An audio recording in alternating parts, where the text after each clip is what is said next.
السلام علیکم listeners and readers, welcome to my channel کے ناولز۔ ایک بہت خوبصورت کمپلیٹ ناول کے ساتھ حاضر ہیں جس کا نام ہے تمہیں اپنا بنا لیں۔ اگر آپ ہمارے چینل پر نئے ہیں تو کائنڈلی چینل سبسکرائب کر لیں اور کمنٹس میں اپنی رائے بھی ضرور دیں۔ چلیں ناول سٹارٹ کرتے ہیں۔ وہ F11 کی مارکیٹ میں انٹیریئر ڈیکور کی عظیم الشان بلڈنگ میں داخل ہوئی تو سامنے ہی شہروز سے مڈبھیڑ ہو گئی۔ تمہارے لیے ایک کام آیا ہے۔ ایک کینیڈین فیملی پاکستان میں سیٹل ہوئی ہے۔ انہیں اپنے گھر کی ڈیکوریشن پلس فرنشنگ کرانی ہے۔ میڈم نے تمہیں اسائن کیا ہے یہ پروجیکٹ۔ اوہ، ارسلہ نے دلچسپی سے سر ہلایا تھا۔ کیا وہ کینیڈا کی شہریت رکھتے ہیں؟ کیونکہ پھر تو انہیں ڈیکوریشن اور فرنیچر وغیرہ کا اسٹائل بھی وہیں کا سا چاہیے ہوگا۔ وہ کچھ سوچتے ہوئے بولی، نہیں، ماں باپ پاکستانی ہیں۔ بچوں میں سے بھی بڑی بیٹی کی پیدائش یہیں کی ہے، باقی دونوں بچے کینیڈا میں پیدا ہوئے۔ بڑی بیٹی 1 سال کی تھی جب وہ لوگ کینیڈا شفٹ ہوئے تھے۔ اب 14 برس بعد وطن واپس آئے ہیں پچھلے ماہ۔ پہلے رشتہ داروں کے ہاں رہے، اب پچھلے ہفتے اپنا گھر خریدا۔ فیملی گھر میں شفٹ ہو چکی ہے، ضروری اشیاء کے ساتھ، مگر گھر ظاہر ہے ابھی خالی ہے۔ پہلے انہوں نے کسی اور انٹیریئر ڈیکوریٹر کو ہائر کیا تھا، اس نے پردے لگوا دیے تھے، پھر کسی وجہ سے اسے یہ پروجیکٹ چھوڑنا پڑا تو انہوں نے ہماری کمپنی سے رجوع کیا۔ شہروز نے تفصیلات سے آگاہ کیا۔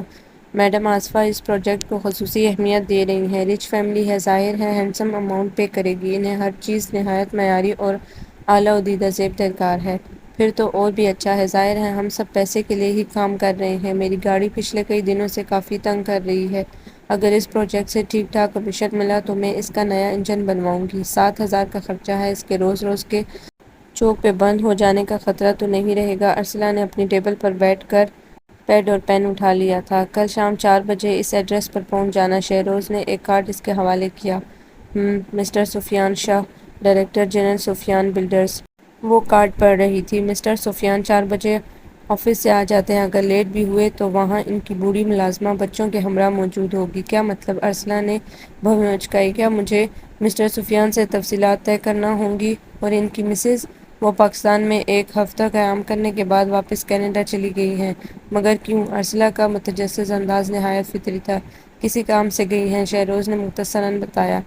کس قسم کا کام؟ وہ الجھن رفع کرنے کے لیے پوچھ بیٹھی۔ شہروز نے اس سوال پر گھور کر اسے دیکھا تھا۔ لا حول ولا قوت، ارے بھائی ہوگا کوئی کام، مجھے ان کے پرسنل افیئرز سے کیا لینا دینا؟ تم تو بال کی کھال اتارنے بیٹھ جاتی ہو بعض اوقات۔ اچھا بھائی، ناراض کیوں ہوتے ہو؟ چلی جاؤں گی کل۔ بھائی یہ بتاؤ کوئی ٹیبل ورک ہے یا پھر میں آف کر لوں؟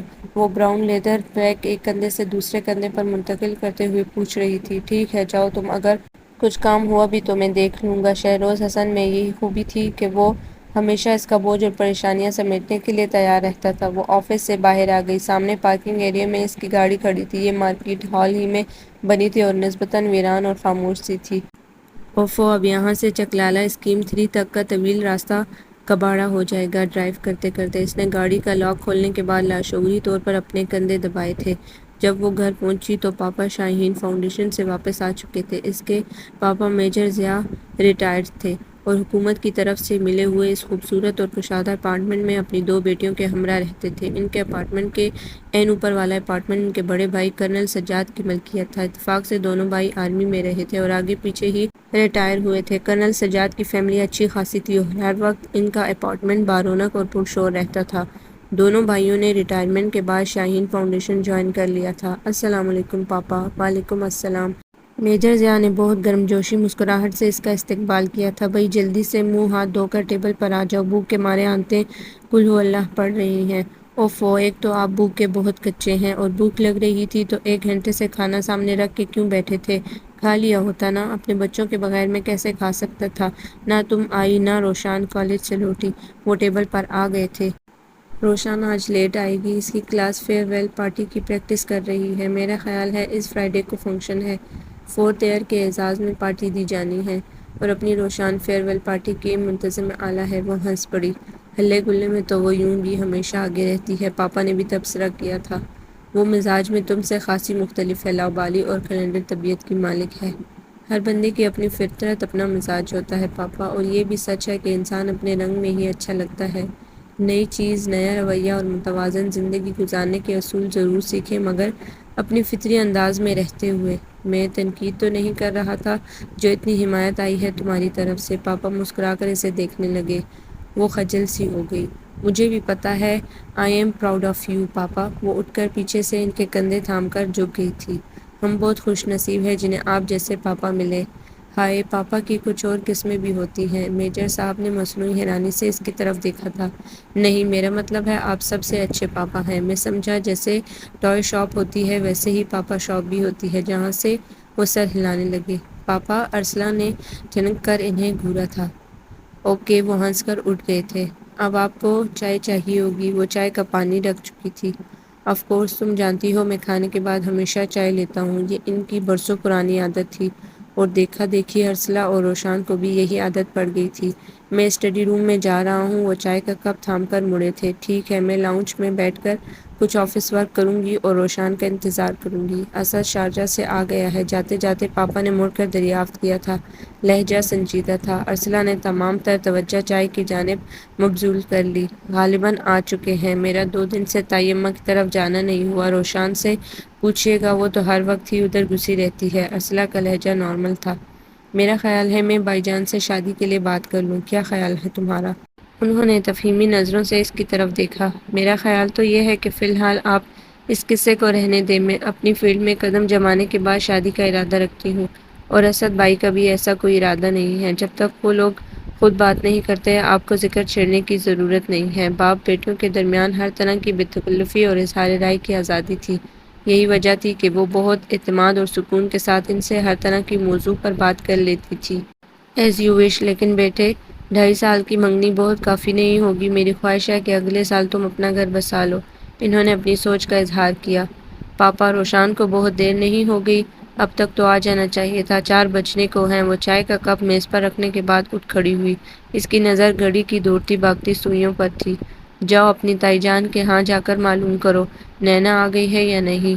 نینا اور روشان ایک ہی کلاس میں پڑھتی تھی، اور اس کی وجہ سے روشان ہر وقت تائی جان کے ہاں پائی جاتی تھی۔ دونوں میں دانت کاٹی دوستی تھی۔ وہ سیڑھیاں چڑھ کر طائی اماں کے اپارٹمنٹ میں پہنچی، تب ہی ڈور بیل بجاتے سیاہ ڈنر سوٹ میں ملبوس اسد پر نظر پڑی تھی۔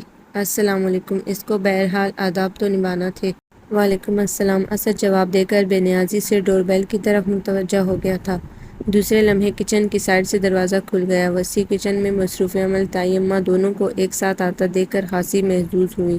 طائی جان، وہ 2 مغرور مٹیاریں ابھی تک کالج سے نہیں لوٹیں، کچھ خیر خبر ہے ان کی؟ نینا کہہ رہی تھی ریہرسل کی وجہ سے دیر ہو جائے گی۔ ابھی تھوڑی دیر پہلے اس نے پی سی او سے فون کر کے بتایا ہے کہ آدھ پون گھنٹے تک آ جائیں گی۔ کمال ہے، مجھے موبائل پہ نہیں بتا سکتی تھی، وہ جھنجھلائی۔ میں انہیں پک کر لیتی، میں پاپا کو بتا کر آتی ہوں۔ اچھا طائی جان، میں مارکیٹ جا رہی ہوں ہفتہ وار سودا سلف لینے۔ کچھ گروسری وغیرہ تو نہیں منگوانی؟ اس نے سرسری انداز میں پوچھا۔ نہیں بیٹے، البتہ اگر کوئی الیکٹریشین مل گیا تو لے آنا۔ گیسٹ روم کے باتھ روم اور اس سے ملحق اسٹور کی وائرنگ خراب ہو گئی ہے۔ اس کے علاوہ رومی کے کمرے کا چھوٹا فریج بھی کام نہیں کر رہا، کب سے خراب پڑا ہے، مگر روزانہ آج کل کے چکر میں کام رہ جاتا ہے۔ لا حول ولا قوت۔ گھنی مونچھیں تلے اس کے ہونٹ پوری طرح سکڑے، پیشانی پر بل پڑ گئے تھے۔ کیا گھر میں کوئی مرد نہیں ہے ان کاموں کے لیے؟ اب یہ مردوں کے بیچ گھس کر کام کروایا کریں گی۔ وہ برہمی سے ماں کو گھور رہا تھا، اس پر ایک نظر بھی نہیں ڈالی۔ ارے بیٹا، اور کون ہے اور کس کو پرواہ ہے؟ رومی صدا کا نکما اور کامچور لڑکا ہے، کالج کا اسٹوڈنٹ ہے، 20 برس کا ہے، مگر عقل نام کو نہیں ہے، احساس ذمہ داری چھو کر نہیں گزرا۔ اسے اپنے دوستوں اور میوزک کے جنون سے ہی فرصت نہیں ہے۔ رہے تمہارے ڈیڈی تو وہ آفس سے آئیں گے، انٹرنیٹ پر بیٹھ جائیں گے یا دوستوں میں نکل جائیں گے، لے دے کے یہی بچی رہ جاتی ہے۔ تو بیٹ مین کس مرض کی دوا ہے؟ اسد تلخی سے گویا ہوا۔ بھئی وہ تو روز گھنٹے 2 گھنٹے کو آتا ہے، صفائی کر کے اور 1-2 مزید کام کر کے، یہ جا وہ جا، اور ارسلہ بیٹی سمجھدار ہے، ہمیشہ سے وہی تو کرتی آئی ہے۔ طائی اماں مگن سے انداز میں ہانٹی میں چمچہ چلا رہی تھیں۔ بیٹے، یہ شامی کباب مائکرو ویو اوون میں رکھ دینا، اسد کو چائے کے ساتھ دینے ہیں۔ جی اچھا۔ اس نے پلیٹ لے کے اوون میں رکھ دی جو پہلے سے آن تھا۔ اسد ہونٹ چباتا ہوا خاموشی سے اندر چلا گیا تھا۔ میں چلتی ہوں طائی اماں۔ ارے بیٹا بیٹھو تو، چائے بن رہی ہے، پی کے چلی جانا۔ طائی جان اس سے خصوصی شفقت کا اظہار کرتی تھی۔ میں 5 منٹ پہلے پی کے آ رہی ہوں پاپا کے ساتھ، ابھی تو بالکل بھی گنجائش نہیں ہے۔ اس نے سلیقے سے معذرت کی اور باہر نکل گئی۔ چائے لے لو اسد۔ طائی اماں پلیٹ میں گرما گرم شامی کباب اس کے سامنے رکھتے ہوئے اسے متوجہ کر رہی تھی۔ تم ارسلہ کے ساتھ اتنے اکھڑے ہوئے کیوں رہتے ہو؟ مجھے اس کی مردانہ قسم کی عادتیں سخت ناپسند ہیں۔ اسد نے اپنے احساسات چھپانے کی قطعی کوئی کوشش نہیں کی۔ عورت نزاکت اور آہستہ روی کے ساتھ ہی اچھی لگتی ہے۔ ضرورت سے زیادہ ایکٹیو، جرأت مند اور ہر الٹے سیدھے میدان میں ٹانگ اڑانے والی لڑکیاں مجھے بالکل اچھی نہیں لگتی۔ اوپر سے اس کی جاب نے اسے مزید بے باک اور بے دھڑک بنا دیا ہے۔ جدھر جی چاہتا ہے جا گھستی ہے۔ یہ بے خوفی، خود اعتمادی اور خود سری عورت کی شرمیلی شائستہ فطرت کے خلاف ہے۔ لا حول ولا قوت۔ تائی جان نے برا سا منہ بنا کر بیٹے کے ارشادات پر ردعمل ظاہر کیا۔ وہ اپنا بوجھ خود اٹھاتی ہے، کسی پہ انحصار نہیں کرتی۔ اس میں اتنا اعتماد ہے کہ وہ جو کام اپنے ذمے لیتی ہے اسے احسن طریقے سے انجام دے سکتی ہے۔ وہ اپنے عمل سے ثابت کرتی ہے کہ اس پہ جو اعتماد کیا جاتا ہے وہ اس کی حقدار ہے۔ مجھے تو اس میں کوئی برائی نظر نہیں آتی۔ یوں بھی ان کے گھر میں کوئی بائی نہیں ہے، دونوں بہنیں ہی تو ہیں۔ اگر ایسے میں اس نے باہر کے کام اپنے ذمے لے لیے ہیں تو اس میں کیا برائی ہے؟ آپ کے لیے نہیں ہوگی، میرے لیے ہے۔ اسد کا لہجہ تیز ہو گیا۔ میں اپنی بیوی کو اپنے مقابلے پہ کھڑا نہیں دیکھ سکتا۔ وہ لڑکی ہے اور لڑکی بن کے رہے۔ آخر روشان بھی تو ہے نا۔ روشان کا اپنا مزاج ہے، ارسلہ کا اپنا، دونوں میں کیا موازنہ کرنا؟ ارسلہ کو انکل نے غیر ضروری آزادی دے رکھی ہے۔ اسد کے دل میں اس کے لیے کوئی گنجائش نظر نہیں آتی تھی، لیکن اس نے اس آزادی کا کبھی ناجائز فائدہ نہیں اٹھایا بلکہ خود کو اس کا اہل ثابت کیا ہے۔ منگنی آپ نے اور ڈیڈی نے اپنی پسند سے کی تھی نا، تو پسند کرتی رہیے جی بھر کر، مگر مجھے اس کام کے لیے مجبور نہ کریں۔ وہ خشک انداز میں کہہ کر اٹھ کھڑا ہوا۔ اس کا رخ اپنے کمرے کی جانب تھا۔ تائی جان تشویشناک نظروں سے اپنے بگڑے ہوئے بیٹے کو دیکھ رہی تھی۔ اسد کا اپنا ایک مزاج اور نقطہ نظر تھا، جبکہ ارسلہ شروع سے ہی بہت مختلف شخصیت کی حامل رہی تھی۔ اپنی عمر کے بچوں جیسی اس میں کوئی بھی بات نہیں رہی تھی۔ ذہین، حساس، ذمہ دار اور بلا کی محنتی۔ میجر صاحب نے اس کی صلاحیتوں کو جانچنے کے بعد اسے مقدور بر اعتماد اور تعاون فراہم کیا تھا، جس نے اس کی شخصیت میں مزید نکھار اور پختگی پیدا کی تھی۔ اسد کا اسٹائل، سوچ اور نظریات ارسلہ سے میل نہیں کھاتے تھے۔ وہ اس سے بطور منگیتر صرف برداشت کر رہا تھا، کوئی خاص محسوسات بیدار کرنے میں قطعی ناکام رہا تھا، بلکہ اس کے ساتھ آئندہ زندگی گزارنے کا سوچ کر وہ کوفت اور جھنجھلاہٹ کا شکار ہونے لگتا تھا۔ کباب صدر اور میرے لذیذ ساتھیو، السلام علیکم۔ میں آپ کا مشکور ہوں کہ آپ نے مجھے اس محفل میں بلایا اور اپنے خیالات کے اظہار کا موقع دیا۔ ویسے اظہار قاضی بھی اچھا آرٹسٹ ہے اگر اسے موقع دیا جائے۔ نینا نے اپنا گلا صاف کرتے ہوئے کالج کے ہال میں اپنی باری آنے پر روشان کے ساتھ مل کر تیار کردہ آئٹم شروع کیا۔ یہ ایک مزاحیہ تقریر تھی۔ ارے بھائی، یہ کیا بکواس ہے؟ اس کی کلاس فیلو ہما نے برا سا منہ بنایا تھا۔ مزید ایک دو نے بھی نکتہ چینی کی۔ آگے تو سن لو پہلے، روشان نے جھنجھلا کر کہا۔ دوستو، آپ کو یہ سن کر حیرت ہوگی کہ فورتھ ایئر وہ کلاس ہے جو کبھی کبھی واقعی کلاس میں پائی جاتی ہے، وگرنہ عام طور پر آپ انہیں کیفیٹیریا اور گراؤنڈ میں بغیر مائکروسکوپ کے دیکھ سکتے ہیں۔ کم کلاسیں لینا ان کی عادت ہے۔ بقول شاعر، اے فورتھ ایئر ساڈی فورتھ ایئر، ساری ٹیچرز کرن ایدی سیوا، کلاس وچ نہ آن والیے تے نخرے دکھان والیے۔ نینا نے عطا اللہ عیسیٰ کھلوی کے گانے کا حشر کیا تھا۔ فورتھ ایئر کو ہمارا مخلصانہ مشورہ ہے کہ کبھی کبھی کلاس لے کر ثواب کمانے میں کوئی حرج نہیں۔ عبدالستار ایدی بہت ثواب کا کام کر رہے ہیں۔ بچوں کو عیدی بالکل نہیں دینی چاہیے، اس سے وہ بگڑ جاتے ہیں۔ طبیعت بگڑ جائے تو شاعر کے اس مشورے پر عمل کرنا چاہیے۔ جو دکھتا ہو گلا نزلے کے مارے، تو کر نمکین پانی کے غرارے۔ چیٹنگ چیٹنگ، یہ تو ڈاکٹر یونس بٹ کا اسٹائل ہے۔ صوبیہ کے گروپ نے شور مچا دیا۔ ارے بھائی، اسٹائل ہی لیا ہے، کوئی چوری تو نہیں کی؟ کاپی کرنے میں کیا حرج ہے؟ آج کل تو انسانوں تک کی کاپی بننے لگی ہے۔ نینا نے روشان کے ساتھ شور مچا کر پھر چپ کرا دیا تھا۔ غراروں سے یاد آیا، آج کل غراروں کا بڑا فیشن ہے۔ فیشن تو پھر فیشن ہے نا جی۔ مثال کے طور پر ہماری فورتھ ایئر کا چھٹی ٹائم فل میک اپ کے ساتھ بہانے سے گیٹ کے چکر لگانا، اور ہمارے قومی ہیروز کا قطار اندر قطار مؤدب و مستعد ہو کر کھڑے ہونا۔ نینا سنجیدگی سے پڑھ رہی تھی۔ اب کے دبی دبی ہنسی بکھر گئی۔ بہت ماریں گی فورتھ ایئر کی باجیاں، ہما نے ہنسی روکتے ہوئے کہا تھا۔ اب کچھ بات پارٹی کے بارے میں ہو جائے۔ پارٹی کرنا اور پارٹی بنانا اچھی بات ہے۔ پارٹی میں طرح طرح کے آئٹم ہوتے ہیں، لیکن وہ چاہے کسی قسم کی بھی ہو، اس کا مقبول ترین آئٹم ریفریشمنٹ ہی ہوتا ہے۔ اور دوستو، فریش رہنا کسے اچھا نہیں لگتا؟ ہماری حکومت تو ہمیشہ ہی فریش رہتی ہے۔ ہر سال نئے نئے چہرے وزیر اعظم کی کرسی پہ دیکھنے کو ملتے ہیں، اور یہ صورتحال بیچارے پاکستان ہسٹری کے اسٹوڈنٹس کے لیے بہت دردناک ہے۔ زبردست، اب مزہ آیا نا؟ یہ آئیڈیا کس کا تھا؟ مزاحیہ تقریر کا۔ ہم دونوں کا۔ روشان نے فخریہ سر اٹھایا تھا۔ ابھی آگے بھی تو سنو دل تھام کے۔ نینا جوش میں آ گئی تھی۔ ہاتھ میں پکڑا پیپر دوسری طرف سے الٹ کر وہ دوبارہ سلسلہ جوڑا۔ حاضرین، آپ جانتے ہیں سب سے لمبی جڑ خربوزے کی ہوتی ہے۔ خربوزے کو دیکھ کر خربوزہ رنگ پکڑتا ہے اور فورتھ ایئر کو دیکھ کر سارا کالج عبرت پکڑتا ہے۔ اللہ اللہ، یہ فیشن کی بہاریں، یہ میک اپ کے لشکارے، یہ ادا، یہ ناز، یہ انداز آپ کے کالج سے فرار کا بہانہ بن گئے۔ وہ گنگنانے لگی تھی۔ خیر دوستو، کچھ نہ کچھ کرتے رہنا چاہیے۔ ہماری مشہور فلمی آرٹسٹ کیما جی کیا خوب ڈانس کرتی ہیں۔ ایمان سے میرا تو ایمان تازہ ہو جاتا ہے۔ ہماری کینٹین کی تازہ بتازہ بنی ہوئی اور بار بار گرم کی گئی گرما گرم چائے بہت اچھی ہوتی ہے۔ پیجیے اور دعا دیجیے۔ نینا نے اپنا آئٹم پیش کرنے کے بعد کچھ الوداعی کلمات کے بعد اجازت لی۔ سب نے تالیاں بجائیں۔ اب سمجھ میں آیا میں نے فیئر ویل پارٹی میں یہ آئٹم کیوں شامل کیا ہے۔ روشان راج ہنس کی طرح گردن اکڑائے ہوئے تھی۔ اب اگلا آئٹم میرا ہے۔ یہ ایک گروپ پرفارمنس ہے۔ نینا تم بھی اپنی جگہ سنبھالو۔ اس آئٹم میں نینا بھی شامل تھی۔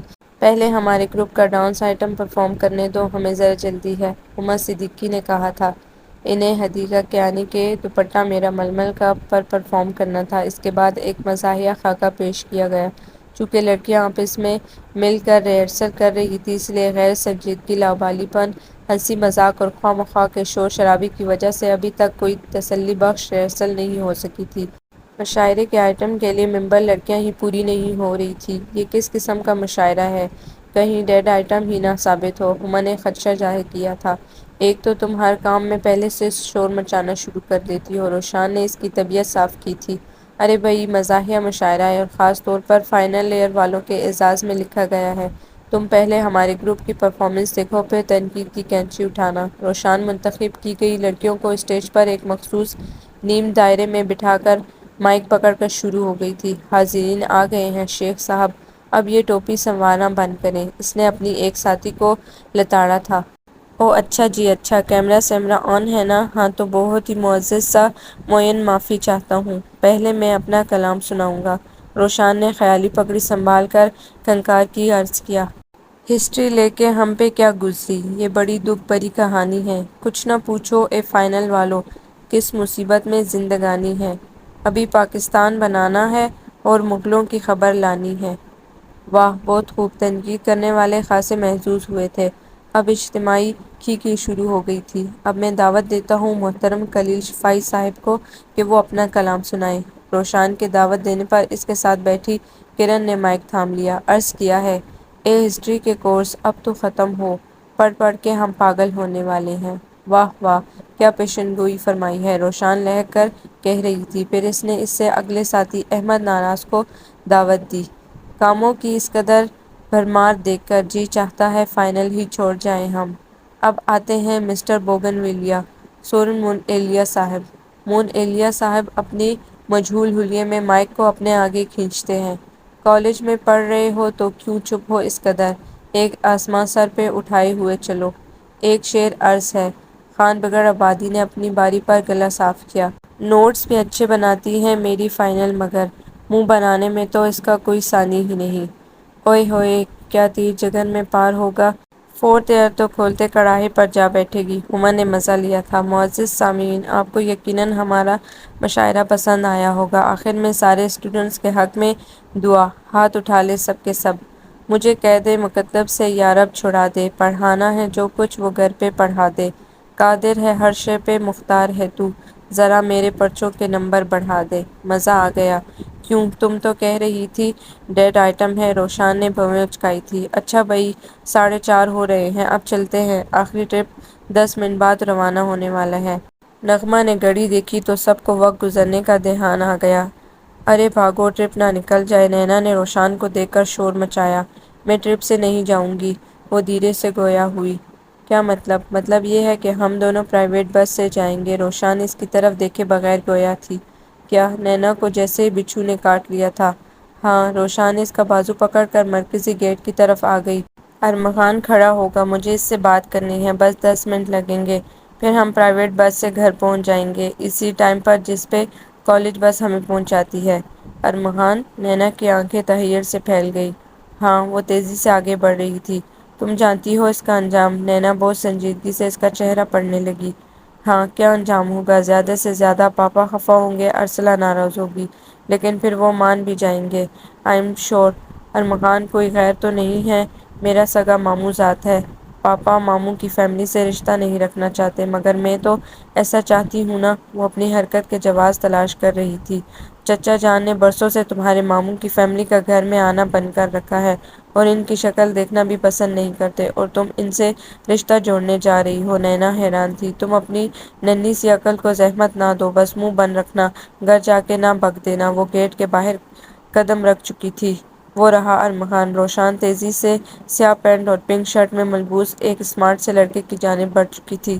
نینا ٹھنڈی سانس لے کر گیٹ سے کچھ فاصلے پر لگے درخت کے نیچے کھڑے ہو کر اس کی واپسی کا انتظار کرنے لگی۔ 10-12 منٹ بعد روشان سرشار سی قدم اٹھاتی واپس آ چکی تھی۔ یہ تم کیا کرنے جا رہی ہو روشان؟ نینا کو فکر ہو رہی تھی۔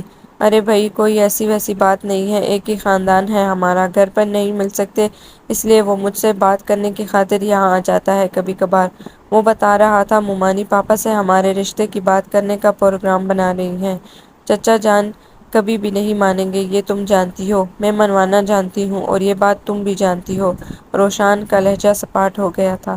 نینا نے چپ سادھ لی تھی۔ وہ گلی نمبر 6 کے شاہ ہاؤس کی بیل بجاتے ہوئے اسٹائلش سے گیٹ کے اندر جھانک کر گرد و پیش کا جائزہ لے رہی تھی۔ جی کون؟ اوپر ٹیرس کی گولڈن گرل سے ایک 14 سالہ لڑکی نے جھانکا تھا۔ اس نے جینس اور بلو اپر پہن رکھا تھا۔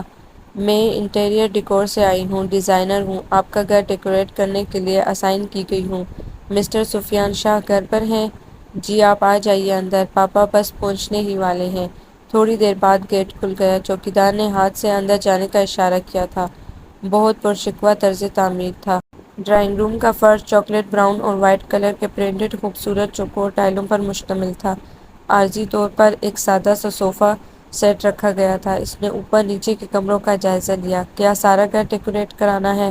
میرا مطلب ہے اوپر کا پورشن بھی۔ اس نے نیچے آ کر 14 سالہ تانیہ سے پوچھا تھا۔ اس سے 1.5-2 سال چھوٹی آنیہ تھی۔ چھوٹا بھائی 8 سال کا تھا۔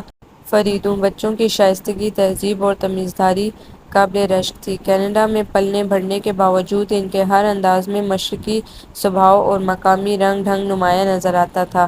مس، آپ کافی لیں گی یا کولڈ ڈرنک؟ تھینکس، بس آپ اپنے پاپا کو بلوا دیں۔ مس آنیہ نے فون کر دیا ہے، ان کا آفس یہاں سے بمشکل 10 منٹ کی ڈرائیو پہ ہے، وہ بس آتے ہی ہوں گے، تانیہ نے جواب دیا تھا۔ السلام علیکم بیٹے، کیا حال ہے آپ کا؟ ایک معمر خاتون اندر داخل ہوئی۔ یہ اماں ہیں، پاپا کے گاؤں کی رہنے والی ہیں، گھر کی دیکھ بھال کے لیے پاپا انہیں ساتھ لے آئے ہیں، تانیہ نے تعارف کروایا تھا۔ وہ بچوں سے باتوں میں مصروف تھی کہ سفیان شاہ آ گئے۔ السلام علیکم، آئی ایم سوری مس، آپ کو انتظار کی زحمت اٹھانا پڑی۔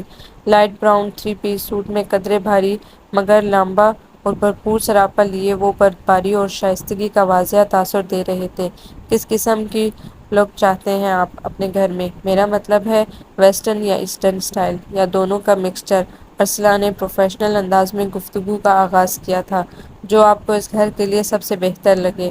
چوائس میں آپ پر چھوڑتا ہوں۔ پہلے میں نیچے کا پورشن فرنش اور ڈیکوریٹ کراؤں گا، پھر کچھ گیپ کے بعد اوپر والا پورشن۔ میں نے اپنا بزنس کینیڈا سے حال ہی میں پاکستان شفٹ کیا ہے، اس لیے فی الحال اگلے 6 ماہ تک میں اپر سٹوری کی شاہانہ قسم کی سیٹنگ افورڈ نہیں کر سکتا۔ آپ مجھے اپنی فیس بھی بتا دیجیے گا۔ فیس تو ادارہ ہی طے کرے گا، ہمیں تو صرف کمیشن ملتا ہے۔ آپ فرنیچر و ڈیکوریشن کی چیزوں کے لیے اپنی رینج بتائیے، کتنا بجٹ بنا رکھا ہے آپ نے؟ میرے ناقص انداز کے مطابق 2 لاکھ فرنیچر کے لیے اور 1 لاکھ ڈیکوریشن کے لیے کافی رہے گا۔ کیوں، کیا خیال ہے؟ اس سے رائے طلب کر رہے تھے۔ ارسلہ اس وقت سرخ اور سبز کھلتے ہوئے رنگوں کی شلوار سوٹ اور سرخ دوپٹے میں ملبوس تھی۔ گہری سیاہ آنکھوں میں ذہانت کی چمک اور چہرے پر سنجیدہ و بے نیاز مگر نہایت چونکا دینے والا بھرپور تاثر ہر وقت نمایاں رہتا تھا۔ اس کی بے نیازی ہی اس کی شان تھی۔ جی، وہ اپنے کسی خیال سے چونک کر ان کی طرف متوجہ ہوئی جو بغور اس کا جائزہ لے رہے تھے۔ ٹھیک ہے، آپ نے رینج بتا دی ہے، میں اس کے مطابق سیٹنگ کروا دوں گی، لیکن کارپیٹنگ کے لیے آپ کو علیحدہ سے بجٹ نکالنا ہوگا۔ اس کی فکر نہ کریں، وہ میں 1-2 دن میں ہی کروا لوں گا، اور فرنشنگ کے لیے اگر آپ کو مین پاور کی ضرورت ہو تو میرے پاس بہت سے ورکر ہیں، بوقت ضرورت آپ مجھے آفس کال کر کے انہیں بلوا سکتی ہیں۔ شکریہ، اب میں چلتی ہوں، کل آؤں گی۔ پردوں کے لیے کھڑکیوں کا ناپ لینے کے لیے ایک ورکر ساتھ لاؤں گی۔ اس کے علاوہ فرنیچر کے لیے کیٹلاگ بھی لیتی آؤں گی۔ آپ ایک نظر دیکھ کر پسند کر لیجیے گا تاکہ اس کا آرڈر دیا جا سکے۔ اوکے مس، بس ایک بات کا خیال رکھیے گا کہ جو کچھ کرنا ہے آپ لوگوں نے ہی کرنا ہے۔ میں اپنی فیملی کے ساتھ حال ہی میں کینیڈا سے آیا ہوں اور مجھے کسی مارکیٹ یا شاپ کا علم نہیں ہے۔ وہ بھی اٹھ کھڑے ہوئے تھے۔ آپ بے فکر رہیں، ہماری کمپنی ان تمام معاملات کو دیکھ لیں گی۔ وہاں میل ورکرز بھی ہیں جن کا ایسے ہی کاموں سے واسطہ رہتا ہے۔ ہاں بھئی، کیا رسپانس ہے؟ وہ آفس آ کر میڈم آصفہ کو رپورٹ دینے کے بعد باہر نکلی تو شہروز نے استفسار کیا تھا۔ اس نے مختصراً اپنا تجزیہ بتایا۔ جب بھی کام کے لیے نکلو تو پہلے وہاں رہنے والوں کی تمیز و تہذیب و شرافت کا یقین کر لیا کرو۔ آج کل زمانہ بہت خراب ہے۔ اس نے ہر بار کی طرح ارسلہ کو تاکید کی تھی۔ اوفو، یہ گھسی پٹی نصیحت نہ کیا کرو بار بار۔ مجھے بھی پتہ ہے، اس وقت تو چائے منگواؤ اچھی سی۔ اس نے پرسکون ہو کر کرسی کی پشت سے ٹیک لگا لی تھی۔ کیسی رہی تمہاری ریہرسل؟ کل تو فنکشن ہے نا؟ روشان جمعرات کو دیر سے گھر لوٹی تو ارسلہ اس کی منتظر تھی۔ بہت زبردست۔ کیا تم کل آؤ گی میرے کالج ہماری پرفارمنس دیکھنے؟ وہ بیگ اور فائل لاؤنج کے صوفے پر رکھ کر کشن لے کے وہیں کارپٹ پر دراز ہو گئی تھی۔ نہیں یار، مجھے سفیان صاحب کے فرنیچر کے لیے آرڈر دینا ہے۔ کل کا دن بہت مصروف گزرے گا۔ ارسلہ نے معذرت چاہی۔ اوفو، تم آتی تو تمہیں اندازہ ہوتا ہم نے کتنے اچھے آئٹم تیار کیے ہیں۔ ابھی نینا کے ساتھ مل کر ریہرسل کروں گی، تم دیکھنا تو صحیح۔ وہ تھوڑی دیر بعد ادھر آئے گی۔ ٹھیک ہے، ابھی تو میں یہیں ہوں۔ یہ پاپا ابھی تک نہیں آئے؟ ارسلہ نے وال کلاک کی طرف دیکھتے ہوئے خود کلامی کی۔ کہاں گئے ہیں؟ روشان نے بے فکری سے پوچھا۔ واک پہ نکلتے تھے تایا کے ساتھ۔ کہیں دونوں ریٹائرڈ آرمی آفیسرز آپ کی اور اسد بھائی کی ڈیٹ فکس کرنے تو نہیں بیٹھ گئے؟ روشان نے شرارت سے بڑی بہن کی طرف دیکھا۔ اس موضوع پر میری پہلے ہی پاپا سے بات ہو چکی ہے۔ تم چائے پیو گی؟ وہ کچن کی طرف مڑتے ہوئے گویا ہوئی۔ نہیں، البتہ اگر اورنج جوس مل جائے تو نہایت شکر گزار ہوں گی۔ روشان کپڑے تبدیل کرنے کی غرض سے اپنے کمرے میں چلی گئی۔ نینا آئی تو دونوں مل کر کالج کا خبرنامہ تیار کرنے لگی۔ ہمارے نامعقول ذرائع کے مطابق کالج کی لائبریری کے سربراہ اور انتظامیہ نے کتابوں کی عدم دستیابی کے مسئلے کو حل کرنے کے لیے آئندہ سے ہر قسم کی نصابی کتب کے خاتمے کا فیصلہ کیا ہے۔ ان کے اس مستحسن اقدام کو تمام اسٹوڈنٹ نے خوب سراہا ہے۔ ایک اور خبر کے مطابق آج کالج کینٹین میں جنگ عظیم سونگ کی سی کیفیت دیکھنے میں آئی۔ طالبات کے جنگجو گروہوں نے کرسیوں کے ذریعے زمینی حملے کیے، جبکہ کتابوں، پلیٹوں اور چمچوں کے ذریعے ہوائی حملے کر کے ایک دوسرے کو بھاری نقصان پہنچایا۔ اقوام درندہ نے اس جنگ کو بہت پسند کیا ہے۔ امید ہے آئندہ چند روز میں پانی پت پارٹ 2 کی ریہرسل بھی اسی جوش و خروش سے منعقد کی جائے گی۔ نینا خبریں پڑھ کر سنا رہی تھی اور ارسلہ ہنسی کے مارے لوٹ پوٹ ہو رہی تھی۔ اب آپ سنیے موسم کا حال۔ کالج ہاسٹل سے موصول شدہ اطلاعات کے مطابق ہاسٹل میں پانی کی لائن بند ہو جانے کے باعث پورا ہاسٹل خشک سالی کا شکار ہو گیا ہے۔ اس مسئلے کو حل کرنے کے لیے کالج انتظامیہ نے کیمسٹری ڈپارٹمنٹ سے تعاون کی اپیل کی ہے کہ وہ ہائیڈروجن اور آکسیجن کو ملا کر پانی بنانے کی کوشش تیز کر دیں۔ اس کے علاوہ پرنسپل اور ایگزامینیشن کمیٹی کے کمرے کا موسم سخت گرم رہا۔ اس وقت خبرنامہ کمیٹی شدید تاپ کا شکار نظر آ رہی ہے۔ اس سے پہلے کہ مجھے سمیت اس کمیٹی کو اٹھا کے پھینکا جائے، ہم آپ سے اجازت چاہتے ہیں۔ بہت خوب۔ پاپا بھی اس دوران آ چکے تھے اور ان دونوں کے تیار کردہ مزاحیہ خبرنامے سے محفوظ ہو رہے تھے۔ پاپا پہلے ان سے پوچھیں کہاں سے نقل کیے ہیں یہ سارے آئیڈیاز؟ ارسلہ نے بہن کو چھیڑا۔ جی نہیں، ہم نے محض انسپریشن لی ہے۔ محنت ہماری اپنی ہے، بنایا بھی خود ہی ہے۔ دونوں طرف ہی تو گئی تھی۔ ان کی پارٹی اختتام پذیر ہوئی تو گھر والوں نے سکون کی سانس لی، ورنہ شام 4-5 بجے تک ان کے انتظار میں وسوسوں میں گھرے رہتے تھے۔ اس دن موسم خاصا خراب ہو رہا تھا۔ ارسلہ بھی جلدی واپس آ گئی تھی۔ ارسلہ بیٹے، میں ذرا کرنل ستار کی طبیعت پوچھنے جا رہا ہوں۔ روشان کے کالج کے آس پاس ہے ان کی کوٹھی۔ اگر ٹائم ہوا تو واپسی میں روشان اور نینا کو پک کرتا ہوا آؤں گا۔ ٹھیک ہے پاپا۔ یوں بھی موسم بھی عجیب ہو رہا ہے۔ موسم حسیں ہے لیکن تم سا حسیں نہیں ہے۔ ہر ایک ادا تمہاری واللہ دل نشیں ہے۔ ارمغان آج بہت موڈ میں دکھائی دیتا تھا۔ ارمغان پلیز، میں ویسے ہی بہت پریشان ہوں، تم یہ الٹے سیدھے گانے گا کر مجھے مزید ٹینس نہ کرو۔ احساس جرم اور پاپا کے اعتماد کو پہنچنے والی ٹھیس کا سوچ کر اس کا رواں رواں نادم ہو رہا تھا۔ ارسلہ اور پاپا کو یہی معلوم ہے کہ میں کالج گئی ہوں۔ اگر انہیں پتہ چل جائے کہ میں صبح سے کالج سے غائب ہوں تو وہ کیا سوچیں گے؟ ہائے میرے پیارے پاپا! ارمغان بڑی ترنگ کے عالم میں اسلام آباد کی بھیگی کشادہ سڑکوں پر موٹر سائیکل چلا رہا تھا، جبکہ بار بار گھڑی دیکھتی روشان کا شدید ٹینشن کی وجہ سے نروس بریک ڈاؤن ہونے کو تھا۔ جلدی چلاؤ ارمغان، ہو سکتا ہے موسم کی خرابی کے باعث پاپا ارسلہ مجھے اور نینا کو پک کرنے آ جائیں۔ نینا اکیلی بیچاری اس صورتحال سے کیسے نپٹ سکے گی؟ ہمیں ہر حال میں پاپا کے آنے سے پہلے کالج گیٹ پر پہنچنا ہے۔ جو حکم جناب عالی۔ وہ مسکرا دیا، ورنہ دل تو یہی کہہ رہا ہے کہ یہ اس آنکھ مچولی کھیلتے بادلوں کے سنگ ہم بھی اسی طرح اڑتے پھریں، بادلوں میں تیرتے رہیں۔ مائی گاڈ، 1:30 بج رہا ہے، نینا بے چینی سے میری منتظر ہوگی۔ روشان کو رہ رہ کر ہول اٹھ رہے تھے۔ وہ بائک سے اتر رہی تھی جب اس کی نظر کالج گیٹ سے قدرے ہٹ کر پارک کی سمت گئی۔ ٹویوٹا کرولا کے دروازے سے ٹیک لگائے براہ راست اس کی طرف دیکھتے ہوئے پاپا پر پڑی۔ وہ ہلکے نیلے سفاری سوٹ میں ملبوس، دونوں ہاتھ سینے پر باندھے پتھرائی ہوئی نظروں سے اس کی طرف دیکھ رہے تھے۔ وہ کالج کے بجائے کہیں باہر سے آ رہی تھی، ایک لڑکے کی بائک پر، اور وہ لڑکا ارمغان تھا، اس کے ماموں کا بیٹا، جنہیں پاپا دیکھنا بھی گوارا نہیں کرتے تھے۔ اس سے زیادہ انتہا کیا ہو سکتی تھی؟ روشان سفید چہرہ لیے بائک سے اتری۔ ارمغان اسے اتار کر بائک موڑ چکا تھا۔ اس وحشتناک صورتحال سے اسے اکیلے ہی نپٹنا تھا۔ پاپا پلیز، کھانا کھا لیں، آپ نے کل سے کچھ نہیں کھایا۔ ارسلہ آہستگی سے ان کے اسٹڈی روم میں داخل ہوئی تھی۔ انہوں نے سرخ بے خواب آنکھیں اٹھا کر اس کی طرف دیکھا۔ کیا بیٹیوں کو اسی لیے لاڈ پیار، مان اور آزادی دی جاتی ہے کہ وہ باپ کی عزت کو چوراہے پر لٹا آئیں؟ ساری دنیا کہتی تھی بیٹیوں کو زیادہ لاڈ محبت نہیں دیا کرتے، ان کی تربیت سخت ہونی چاہیے تاکہ وہ آئندہ نسلوں کی حفاظت کی امین بن سکیں، لیکن میں ان کی باتیں مذاق میں اڑا دیا کرتا تھا کہ میرے لیے بیٹا بیٹی برابر ہیں، دونوں کو ایک جیسا مان، پیار اور اعتماد ملنا چاہیے۔ کیا میں نے تم لوگوں پر بھروسہ کر کے غلط کیا تھا؟ وہ ذہنی شکست اور دریغ کے عمل سے گزر رہے تھے۔ پلیز پاپا، آپ ایسا نہ سوچیں۔ وہ کہہ رہی ہیں کہ میں ارمغان کے ساتھ ایسی ویسی جگہ پہ ہرگز نہیں گئی تھی، بلکہ ماموں ممانی کے گھر گئی تھی۔ ممانی نے اسے بلوایا تھا، وہ اس کے ساتھ گھومنے پھرنے کے ارادے سے کتنے نہیں گئی تھی، اور نہ کبھی وہ ایسا کرنے کا سوچ سکتی ہے۔ ارسلہ نے انہیں تسلی دینے کی کوشش کی۔ میں اس وقت اس موضوع پر کوئی بات نہیں کرنا چاہتا، تم جا کر اپنا کام کرو۔ یہ پہلی دفعہ تھا کہ وہ اس سے اتنی لکھائی سے مخاطب ہو رہے تھے۔ ارسلہ باہر آ کر روشان پر برس پڑی۔ آخر کیا ضرورت تھی تمہیں پاپا کے اعتماد کو ٹھیس پہنچانے کی؟ گھر سے کالج کے لیے نکلیں اور وہاں سے چپکے سے کھسک لیں اس لڑکے کے ساتھ۔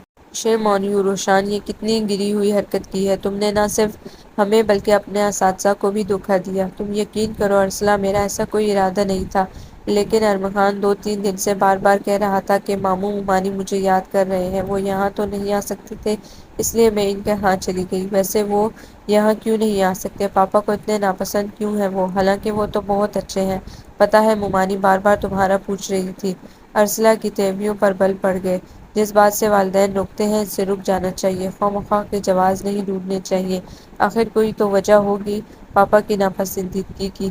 کوئی وجہ نہیں، بس وہ کچھ غریب ہیں، اسی لیے پاپا کو اچھے نہیں لگتے، روشان نے بگڑ کر کہا۔ ارسلہ اور روشان کی امی لاشانہ کا تعلق ایک غریب گھرانے سے تھا، خدا نے انہیں حسن کی دولت سے نواز رکھا تھا۔ میجر ضیاء جو اس وقت نئے نئے کیپٹن بنے تھے، اچانک ان کی نظر کا شکار ہو گئے۔ لاشانہ 4 بہنوں میں بڑی تھی، ایک بھائی بھابھی تھے جو ان کے ذمہ دار تھے۔ رضوان نے کچھ سوچ کر ہی کیپٹن ضیاء سے بہن کی شادی کی تھی۔ وہ جانتا تھا کہ ضیاء صاحب جدی پشتی امیر تھے، آرمی لائف تو محض ان کا شوق، ان کی پسند تھی۔ لاہور کے نواحی علاقے میں ان کی وسیع زرعی اراضی تھی۔ شادی کے بعد بہن کے گھر آ کر اس نے کبھی کاروباری امداد کے بہانے، کبھی کسی ناگہانی آفت کا حوالہ دے کر، اور کبھی کسی بہن کی شادی کے اخراجات کے لیے کیپٹن ضیاء سے آئے دن رقمیں مانگنا شروع کر دیں۔ ضیاء صاحب اپنی عزیز الجان بیوی کے منہ کو دیکھ کر اپنے نکمے اور کامچور سالے کو نوازتے تھے۔ پھر چند سال بعد لاشانہ کی وفات کے بعد بھی رضوان نے اپنی ہڈارامی اور بے غیرتی کا مظاہرہ ترک نہیں کیا، تو ضیاء صاحب کو سختی سے کام لینا پڑا۔ اس دن لاشانہ کی دوسری برسی تھی۔ رضوان نے کاروبار کے لیے 50,000 مانگے تھے۔ دونوں میاں بیوی 8 سالہ ارسلہ اور 5 سالہ روشان کو چوم چاٹ رہے تھے۔ ضیاء صاحب کو ان کے خود غرض رویے کی یہ لیپا پوتی زہر لگ رہی تھی۔ برائے مہربانی آپ دونوں میاں بیوی دوبارہ یہاں تشریف لانے کی زحمت نہ کریں۔ میری بچیاں ماموں ممانی کی محبت کے لیے مری نہیں جا رہیں۔ یوں بھی آپ کی بہن اس دنیا میں نہیں رہی، اب آپ کا اس گھر سے کوئی رشتہ واسطہ نہیں ہے۔ رہی بچیاں تو وہ سراسر میری ذمہ داری ہیں، آپ کی محبتوں کے بغیر بھی وہ بڑے آرام سے ہیں۔ کیسی باتیں کرتے ہیں بھائی صاحب! رضوان فوراً چاپلوس انداز میں مخاطب ہوئے تھے، مگر ضیاء صاحب کو ان لالچی اور فریبی لوگوں سے مزید تعلق رکھنا منظور نہیں تھا، لہٰذا دو ٹوک دوبارہ نہ آنے کا کہہ دیا تھا۔ اسے کہہ دو ارسلہ میری محبتوں اور میرے مان کا اتنا عبرتناک صلہ نہ دے۔ وہ لوگ اس کے گردجال بن رہے تھے۔ ان کا ہر اٹھتا قدم نیا فریب ہے، تم دونوں کے نام لکھی گئی میری دولت کو ہتھیانے کا۔ وہ ہارے ہوئے انداز میں اگلے دن اپنے کمرے سے برآمد ہوئے تھے۔ پاپا، وہ ارسلہ کو بتانا محال لگ رہا تھا، رضوان ماموں کا ابھی فون آیا ہے۔ وہ روشان کی ایما پر رشتہ مانگنے آپ کے پاس آ رہے ہیں۔ روشان نے کل ہی ساری صورتحال ارمغان کے گوش گزار کر دی تھی فون پر، اسی وجہ سے۔ ارسلہ سر جھکائے مجرمانہ لہجے میں انہیں مطلع کر رہی تھی۔ ضیاء صاحب کا رنگ پیلا پڑ گیا۔ بہت بری طرح توڑا ہے مجھے روشان نے، میں تو خود اپنی نظریات سے ہار گیا ہوں، خود اپنے آپ میں جھوٹا پڑ گیا ہوں۔ ہائے میرے پاپا! ارسلہ کا دل دکھ گیا۔ اسے روشان پر جی بھر کے غصہ آیا۔ روشان نے کہا ہے کہ شادی کرے گی تو صرف اور صرف ارمغان سے، ورنہ تمام عمر یوں ہی گزار دے گی۔ ارسلہ نے انہیں اس کے آخری فیصلے سے آگاہ کیا تھا۔ وہ اپنے دامن میں انگارے بھر رہی ہے، بے وقوف! وہ بڑبڑائے تھے۔ مگر وہ اپنی ہٹ کی پکی ہے، اس کی ضد سے تو آپ واقف ہیں۔ پھر کچھ بھی سہی، ارمغان ہے تو ہمارا ماموزاد، سگا رشتہ بنتا ہے، اتنا بھروسہ تو کرنا ہی پڑے گا۔ ارسلہ نے دبے لفظوں میں موجود صورتحال کی سنگینی کا احساس دلایا اور باپ کو آئندہ اقدام کے لیے سوچ بچار کرنے کے لیے نکتہ پیش کیا۔ ضیاء صاحب کے کندھے نیچے ڈھلک گئے۔ اولاد پر سختی کرنے والوں میں سے تو وہ کبھی بھی نہیں رہے تھے۔ شٹ! ارسلہ نے نہایت غصے کے عالم میں گاڑی کا بونٹ نیچے ٹھپ سے مارا تھا۔ اس مصیبت کو بھی ابھی خراب ہونا تھا۔ شاہ صاحب کے ہاں جانا ہے۔ وہ خاص طور پر اپنے آفس سے ٹائم نکال کر 4 بجے پہنچیں گے، بلکہ پہنچ چکے ہوں گے۔ صرف 10 منٹ ہی تو رہ گئے ہیں 4 بجنے میں۔ پریشانی کے مارے وہ بآواز بلند بڑبڑا رہی تھی۔ کچھ سوچ کر اس نے موبائل سے آفس کا نمبر ملایا۔ شہروز، میری گاڑی خراب ہو گئی ہے F8 مارکیٹ کے پاس، بتاؤ کیا کروں؟ کیا ہوا؟ وہ فوراً بولا۔ پتہ نہیں، چلتے چلتے خود ہی بند ہو گئی ہے۔ خود ہی کیسے بند ہو گئی؟ اوفو، ایک تو بات بے بات جرا کرنے لگتے ہو۔ مجھے کیا پتا کیسے بند ہو گئی؟ یہ تو گاڑی سے ہی پوچھ کے بتا سکتی ہوں کہ تمہیں کیا مرض لاحق ہوا ہے، وہ جل کر کہہ رہی تھی۔ تم یہ بتاؤ اب کیا کروں؟ جاہل لڑکی، میں اس لیے وجہ پوچھ رہا تھا کہ اگر کوئی چھوٹی موٹی گڑبڑ ہے یا کرنٹ کی تار اتر گئی ہے تو میں تمہیں بتا دیتا ہوں کہ کیسے نقص دور ہوگا، اس نے وضاحت کی۔ اچھا، میں بونٹ کھولتی ہوں، تم بتاؤ کیا چیک کروں؟ کرنٹ کی تار کہاں ہوتی ہے؟ وہ بونٹ کھول کر موبائل کان سے لگا کر کھٹر پٹر کرنے لگی۔ شہروز کچھ ہدایات دے رہا تھا مگر وہ سیدھی سیدھی اس کے سر سے گزر رہی تھی۔ اوفو، میں خود ہی پہنچتا ہوں، تم سے نہیں کچھ ہوگا۔ 20 منٹ لگ جائیں گے، تنگ آ کر شہروز نے کہا۔ دیر ہو جائے گی شہروز، تم جانے کب پہنچو گے؟ میں پہلے ہی لیٹ ہو رہی ہوں۔ میں ٹیکسی نہ کر لوں؟ ہرگز نہیں، جب میں آ رہا ہوں تو رسک لینے کی کیا ضرورت ہے؟ وہ فوراً بولا۔ رسک کی کیا بات ہے؟ جانے کتنی لڑکیاں روزانہ ٹیکسی پہ اکیلی سفر کرتی ہیں، آخر میں گاڑی لے کے بھی تو اکیلی ہی آتی جاتی ہوں۔ لڑکیاں بے شک کرتی ہوں گی مگر تمہارا یہ نیا تجربہ ہوگا۔ وہ فون رکھ چکا تھا۔ لو، یہ خواہ مخواہ میں میرا گاڈ فادر بنا رہتا ہے، اس کے پہنچتے پہنچتے کتنی دیر ہو جائے گی مجھے، اور ادھر وہ شاہ صاحب میری جان کو رو رہے ہوں گے۔ وہ بڑبڑائی۔ وہ تھوڑی دیر میں اپنی سرخ آلٹو لے کر اسے ڈھونڈتا ہوا آ پہنچا۔ اور میری اس گاڑی کا کیا ہوگا؟ اس کے ساتھ فرنٹ سیٹ پر بیٹھتے ہوئے اس نے پوچھا۔ تمہیں کلائنٹ کے گھر ڈراپ کر کے واپس آ کر اسے کسی مکینک کو دکھاتا ہوں، اگر نقص معمولی ہوا تو اسے تمہارے پاس لے آؤں گا، نہیں تو فون پر انفارم کر دوں گا، ٹھیک ہے؟ اگر ورکشاپ پہ لے جانی پڑی تو تم مجھے اپنی گاڑی میں پک کر لینا، آفس جا کر پاپا کو فون کر کے ان کا آفس ڈرائیور منگوا لوں گی، وہ سفیان شاہ کے بنگلے کے آگے اترتے ہوئے کہہ رہی تھی۔ اوکے، مگر اپنا حلیہ تو درست کر لو، سارے بال بکھر گئے ہیں۔ یہ لو۔ اس نے جھک کر ڈیش بورڈ سے برش نکالا، اس کے ہینڈل پہ شیشہ لگا ہوا تھا۔ اس نے اپنا حلیہ ملاحظہ کیا۔ گھنگریالے بالوں کی چھوٹی بڑی لٹیں پیشانی اور گردن کے ارد گرد ناگن بن کر لپٹی ہوئی تھیں۔ سیاہ بے حد چمکدار خوبصورت آنکھوں میں کاجل کی ہلکی سی لکیر انہیں مزید واضح اور روشن کر رہی تھی۔ بال درست کر کے عزیز سر پنوں میں جکڑنے کے بعد اس نے سر اٹھا کر دیکھا۔ شہروز اس کی طرف متوجہ تھا۔ اس کے دیکھنے پر نظروں کا زاویہ بدل کر گاڑی سٹارٹ کرنے لگا۔ اللہ حافظ، وہ گاڑی آگے بڑھا لے گیا۔ آئی ایم سو سوری سفیان شاہ صاحب، آپ کو اتنی دیر تک انتظار کی زحمت اٹھانا پڑی۔ دراصل میری گاڑی وہ جاتے ہی شروع ہو گئی تھی۔ وجہ کوئی بھی رہی ہو miss Arsala, it's okay please have a seat. انہوں نے ہاتھ کے اشارے سے صوفے کی طرف اشارہ کیا تھا۔ لہجہ رسانیت اور نرمی لیے ہوئے تھا۔ وہ بے ساختہ شرمندہ سی ہو کر بیٹھ گئی۔ یہ لیجیے۔ ارسلہ نے فائل ان کی طرف بڑھائی۔ اس میں فرنیشنگ اور ڈیکوریشن کا اسٹائل، کلر اسکیم اور ان پر آنے والی لاگت کی ڈیٹیل ہے۔ براؤن شلوار قمیض میں ملبوس سفیان شاہ نے بغور فائل کا جائزہ لیا۔ ان کے چہرے پر سنجیدگی اور ایک عجیب سا سناٹا رقم تھا۔ ٹھیک ہے، جیسا آپ مناسب سمجھیں، ظاہر ہے آپ پروفیشنل ہیں۔ اماں ابھی تک چائے نہیں آئی؟ فائل بند کر کے انہوں نے کچن میں مصروف عمل اماں کو آواز لگائی تھی۔ آ گئی، السلام علیکم بیٹی۔ اماں چائے کے لوازمات سے سجی ٹرالی لیے اندر آ گئی تھی۔ دو چار پروفیشنل باتوں کے بعد وہ معذرت کر کے اٹھ گئے تھے۔ ان کی گاڑی گیٹ سے نکلتے ہی تینوں بچے اس کے پاس آ گئے۔ تھینک گاڈ، ابھی ابھی ہمارے ٹیوٹر گئے ہیں۔ آپ بتائیے مس، آپ کیسی ہیں؟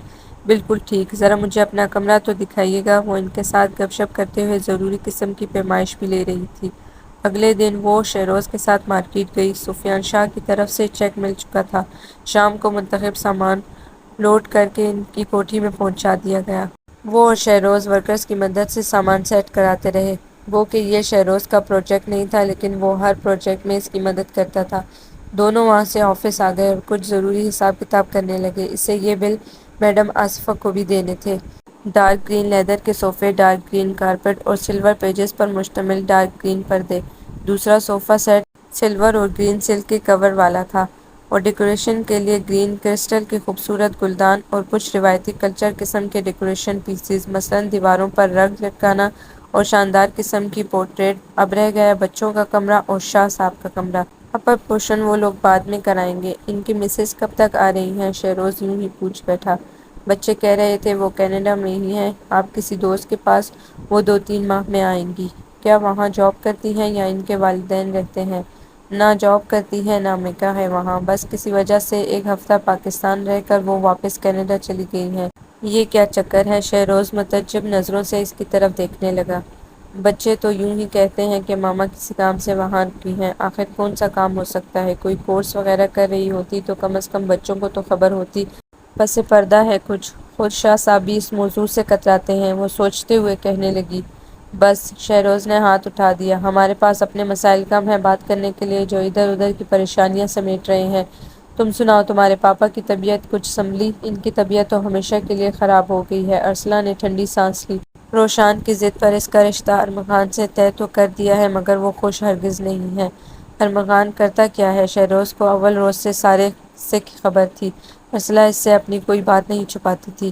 گزشتہ 3 سال سے MBA کرنے کی ناکام کوشش کر رہا ہے۔ ہو سکتا ہے اس بار کر ہی گزرے۔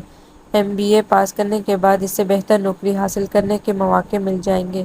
صورتحال اتنی بھی مایوس کن اور بری نہیں ہے کہ تم اور انکل یوں جی ہار بیٹھیں۔ ہمیں اچھائی کی توقع کرتے رہنا چاہیے، اس سے انسان کو تھکن نہیں ہوتی، وہ تازہ دم رہتا ہے۔ یہ بتاؤ شادی کے کب ارادے ہیں؟ چائے آ چکی تھی۔ شہروز اس کی چائے اس کے سامنے رکھتے ہوئے پوچھنے لگا۔ ماموں ممانی کا تو بس نہیں چلتا آج ہی بیاہ کے لے جائیں۔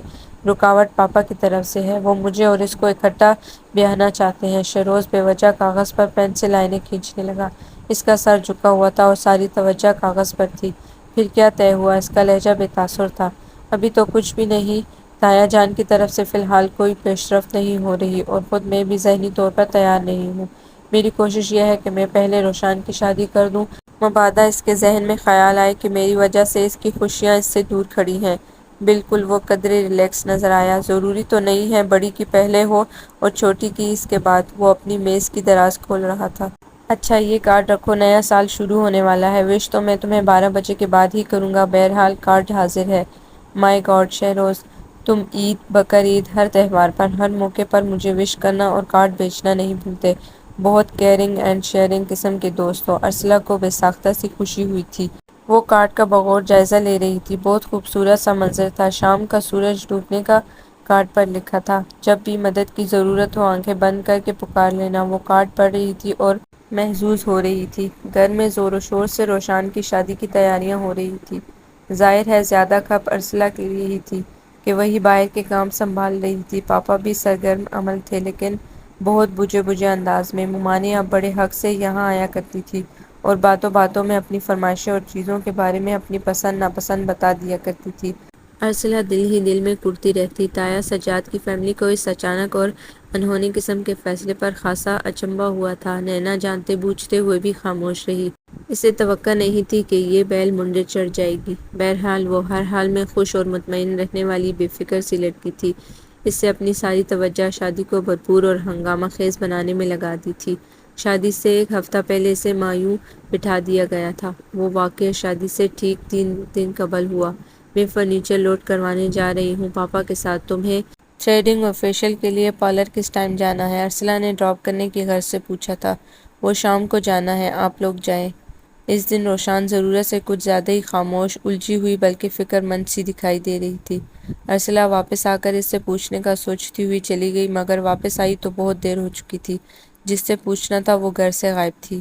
ارسلہ تایا جان کے ہاں عجلت میں آئی تھی، وہاں بھی نہیں ملی۔ آس پاس اپارٹمنٹ میں بہانے سے گھس کے دیکھا مگر کہاں۔ پارلر فون کیا، ادھر سے جواب آیا، ہم تو خود انتظار کر رہے ہیں۔ یا خدا کہاں چلی گئی، زمین نگل گئی یا آسمان کھا گیا۔ میجر ضیاء کے چہرے پر ہوائیاں اڑ رہی تھی، ہاتھوں پیروں سے جان نکلی جا رہی تھی۔ پاپا پاپا پلیز آپ ریلیکس رہیں، میں اسے ڈھونڈ لاتی ہوں، یہیں کہیں ہوگی، شہر کے کسی شاپنگ سینٹر میں اپنی مرضی کی کوئی چیز خریدنا ہوگی۔ اور اس نے کہاں جانا ہے؟ پرسوں اس کی شادی ہے اور اس کی پسند سے ہو رہی ہے۔ اس موقع کا وہ شدت سے انتظار کر رہی تھی، مگر اسے رائے گاہ کیوں جانے دے گی؟ اسے بھی موقع کی نزاکت کا پورا پورا احساس ہوگا۔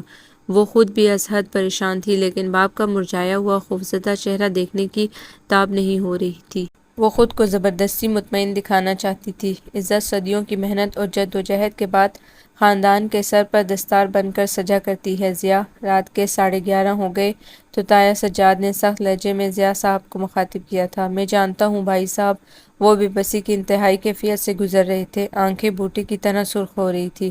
ارسلہ نے اپنے آفس فون کر کے شہروز کو پک کیا اور اب دونوں اسپتال جانچتے پھر رہے تھے۔ پوری رات گزر گئی، بڑی قیامت کی رات تھی۔ ماموں ممانی اور ارمغان کو اس بات کی اطلاع پہنچ گئی تھی کہ کل سے لڑکی غائب ہے۔ یہ سب آپ لوگوں کی سازش ہے، جان بوجھ کر اسے چھپایا ہے۔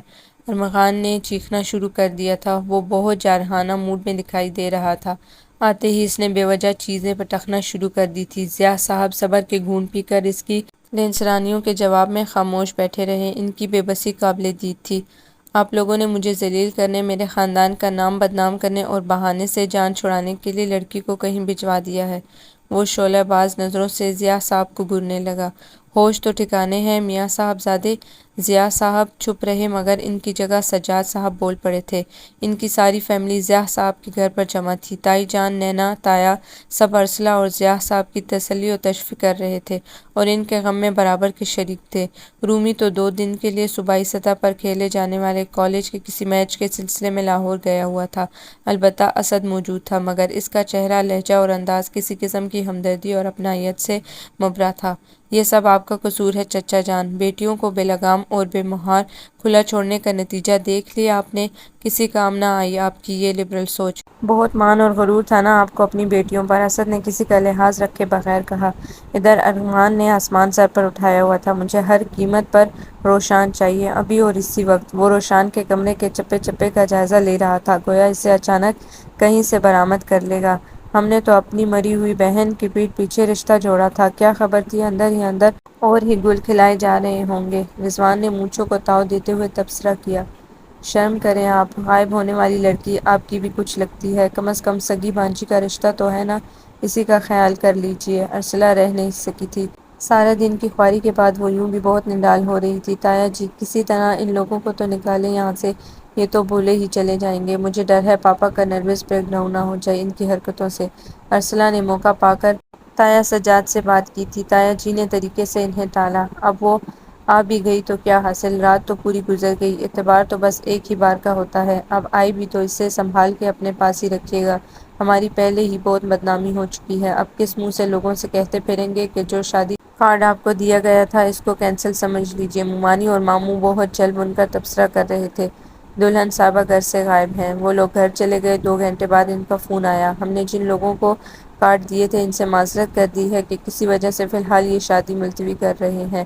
اوہ، ضیاء صاحب کی حالت غیر ہو گئی۔ وہ جو ایک امید تھی کہ کہیں سے معجزہ ظہور پذیر ہو جائے گا اور وہ اس ذلت سے بچ جائیں گے، وہ خاک میں مل گئی۔ انہیں بھی ہوٹل میں ہال کی بکنگ کینسل کرانا پڑی جو کہ بڑی مشکل سے ملی تھی۔ دوپہر کو ارغمان نے پھر چکر لگایا۔ اب کہ اس کا رد عمل بہت سنجیدہ تھا۔ کچھ پتہ چلا؟ نہیں۔ ارسلہ کا چہرہ مایوسی و پریشانی کا اشتہار بنا ہوا تھا۔ گھر والے کچھ بھی کہیں پھوپھا جان، روشان مل جائے تو میں آج بھی اس سے شادی کرنے کو تیار ہوں۔ میجر ضیاء کے چہرے پر ہلکی سی کرن نمودار ہوئی۔ پہلی بار انہیں اس لڑکے کے خلوص پر یقین آیا تھا۔ وہ کتنا اعلیٰ ظرف تھا، لیکن تمہارے والدین، انہیں میں منا لوں گا، کسی نہ کسی طرح راضی کر لوں گا۔ ایک بار وہ ملے تو سہی۔ وہ ہاتھ مل رہا تھا۔ میں دنیا کی باتیں سن لوں گا، زیادہ سے زیادہ وہ یہی کہیں گے نا کہ بھاگی ہوئی لڑکی سے شادی کی ہے، جانے کہاں کہاں سے اور کن کن مراحل سے گزر کر واپس گھر پہنچی ہے، لیکن کوئی بات نہیں، وہ میری عزت ہے اور میں ہر قیمت پر اسے اپناؤں گا۔ پتہ نہیں اس جیسی سمجھدار لڑکی نے اتنی نادانی کیوں کی۔ سارے ہسپتال، سارے ادارے، ہر سڑک کنگال ماری ہے، جانے کہاں چلی گئی ہے وہ۔ ضیاء صاحب کی آواز میں گہری اذیت تھی۔ ایک حل ہے میرے پاس، ادھر پنڈی میں ڈبل روڈ پر کوئی بزرگ رہتے ہیں، سنا ہے وہ لوگوں کے مسائل اور پریشانیوں کا فوری حل بتاتے ہیں اور اس پریشانی کی بنیادی وجہ بھی بیان کرتے ہیں۔ اگر آپ کہیں تو ان کے پاس چلتے ہیں، شاید وہ ہماری مدد کر سکیں۔ میں ان ذریعوں پر یقین نہیں کرتا، لیکن چلو چل کے دیکھ لیتے ہیں۔ ضیاء صاحب اس پیری فقیری کے بہت خلاف رہے تھے، مگر اس وقت بیٹی کے گھر سے غائب ہونے کا دکھ اس درجہ حاوی تھا کہ سب فراموش کر بیٹھے تھے۔ ارسلہ نے روتے ہوئے دل سے ان کی طرف دیکھا۔ اس کے اتنے پروقار، اتنے بارعب پاپا اس وقت لاچاری اور بے بسی کی تصویر بنے ہوئے تھے۔ ان کی ذہنی حالت بہت ردی ہو رہی تھی۔ ارسلہ ہی ڈرائیو کر رہی تھی، وہ جھکے کندھوں، سست ہوئے چہرے اور بے خواب اذیت بھری آنکھوں سمیت اگلی سیٹ پر بیٹھے جانے کے ساز پر بے تابی سے کھڑکی سے باہر دیکھ رہے تھے۔ ارمغان پچھلی سیٹ پر بیٹھا تھا۔ عجیب و غریب تاریک بل کھاتی گلیاں عبور کر کے وہ عجیب سی پوسیدہ قسم کے مکان میں پہنچے تھے۔ یہاں پہنچ کر مزید گھٹن اور اذیت کا احساس بڑھ گیا۔ 50 روپے فیس دے کر وہ لوگ لمبی قطار میں لگ کے انتظار کرنے لگے، جو شاید گھنٹوں تک محیط تھا۔ لو، اگر یہ بزرگ کوئی کرشمہ ساز ہوتے تو خود اپنی حالت نہ سنوار لی ہوتی۔ اس پرانی دھرانی گھٹن زدہ جگہ پر رہائش پذیر ہونے کے بجائے کسی اچھی جگہ پر نہ ہوتے۔ انسان کے پاس کچھ ہو تو سب سے پہلے وہ اپنی ذات پر لگاتا ہے، اپنے لیے خرچ کرتا ہے، پھر خدمت خلق کی طرف آتا ہے۔ 1.5 گھنٹے بعد باری آئی۔ بزرگ عربی زبان میں لکھے ہوئے کچھ تاویز دے کر استعمال کا طریقہ سمجھانے لگے۔ مزید توڑ کے لیے کل تشریف لانے اور 500 روپے کا ایک عمل کرانے کی تاکید کی۔ ان لوگوں کے چکروں میں نہیں آنا چاہیے۔ پاپا اپنی جگہ خدا بن کے بیٹھے ہوتے ہیں۔ دیکھا تھا کیسی رعونت سے بات کر رہے تھے، اور مسئلہ پورا سنا بھی نہیں تھا کہ ٹوک دیا، جیسے فٹافٹ بگتا رہے ہوں۔ اور یہ کم فیس بھی دراصل دھوکہ ہے۔ 50 روپے غریب بھی بآسانی دے سکتے ہیں۔ پہلے یہ انہیں اپنے چنگل میں پھنساتے ہیں، پھر جو پیسے والا ہو اسے آنے بہانے سے نچوڑنے لگتے ہیں، اور جو غریب ہو اسے 150 میں ٹال دیتے ہیں۔ ان جگہوں پر تو کبھی نہیں آنا چاہیے۔ ارسلہ نے باہر آ کر پاپا سے کہا، میں کون سا خوشی سے آیا تھا بیٹی، بس پریشان دل ہی تو بھٹکتا ہے۔ اللہ تعالیٰ معاف کرے اور ہمیں صرف اپنا بندہ بنا کر رکھے۔ حاجت روائی کے لیے وہ ایک در ہے نا جہاں ہر کسی کی سنی جاتی ہے، ہم جیسے گنہگاروں کی بھی۔ ضیاء صاحب کا لہجہ بھیگ گیا۔ ارمغان کو راستے میں ڈراپ کر کے دونوں باپ بیٹی گھر آ رہے تھے کہ ارسلہ کے موبائل کی بیل بجی۔ میں نے ریسکیو 15 پر اطلاع دے دی ہے۔ ارے پولیس تک بات نہیں پہنچانی تھی۔ ارسلہ تو بوکھلا اٹھی۔ بے فکر رہو، کوئی تحریری ریکارڈ نہیں ہوگا اس قصے کا۔ وہاں ایک انسپکٹر میرا واقف کار ہے، میں نے اسے اچھی طرح سمجھا دیا ہے کہ یہ ایک پرسنل معاملہ ہے۔ تم اس وقت کہاں ہو؟ پاپا کے ساتھ کہیں نکلی ہوئی ہوں، گھر پہنچ کر تمہیں کال کروں گی۔ اس نے اللہ حافظ کہہ کر فون بند کر دیا تھا۔ کون تھا؟ پاپا شہروز تھا، اس کا کوئی گہرا دوست پولیس میں ہے، اور اس نے یقین دلایا ہے کہ پولیس کے ریکارڈ پر آپ کا یا میرا کوئی حوالہ نہیں ہوگا۔ وہ اپنے طور پر لڑکی کی تلاش جاری رکھیں گے اور سراغ ملتے ہی اطلاع دیں گے۔ پولیس؟ میجر ضیاء کا سانس رکنے لگا۔ یہ تو میں بھی کر سکتا تھا، مگر میں تھانے کچہری کے چکروں میں نہیں پڑنا چاہتا۔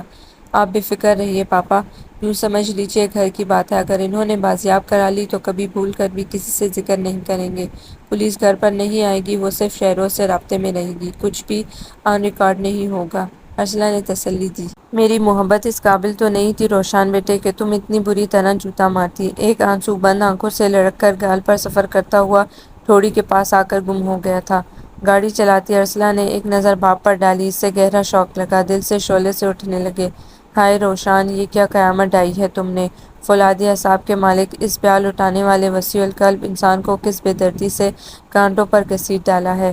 شہروز کل سے اب تک مسلسل اس سے رابطے میں رہا تھا۔ کل تو وہ اس کے ساتھ پورے اسلام آباد پنڈی میں مارا مارا پھرتا رہا تھا، آج پولیس سے خفیہ مدد لے رہا تھا۔ شام ہو گئی، کل مہندی تھی اور پرسوں رخصتی۔ ارسلہ نے مہندی کے لیے گھر کا لاؤنج کتنا شاندار قسم کا تیار کرایا تھا۔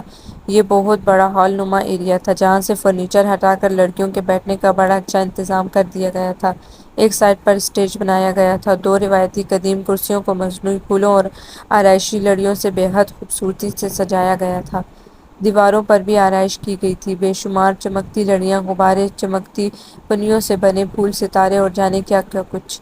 روشان کے لیے مہندی کا سوٹ اس نے خود ڈیزائن کیا تھا، ہرا گوٹا دوپٹے کے پلوں پر ہرے موتی اور کانچ کی چوڑیوں کا انوکھا امتزاج۔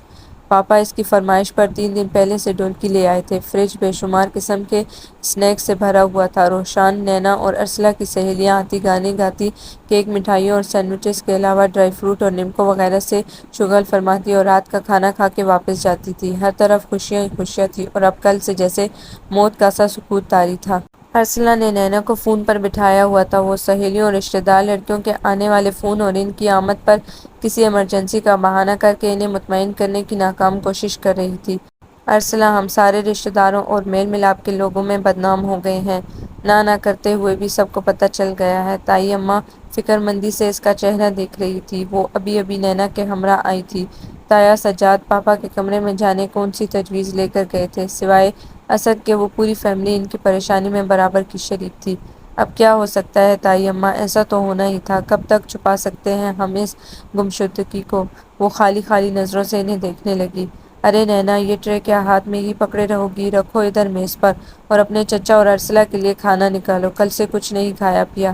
انہوں نے لوازمات سے سجی ٹرے ہاتھ میں تھامے نینا کو ٹھوکا دیا تھا۔ فون کی بیل پھر بجی تھی۔ نینا نے ارسلہ کے اشارے پر ٹرے رکھ کر کونے میں جا کر فون سنا، پھر اس کے پاس آ گئی۔ آپ کے آفس سے فون ہے ارسلہ؟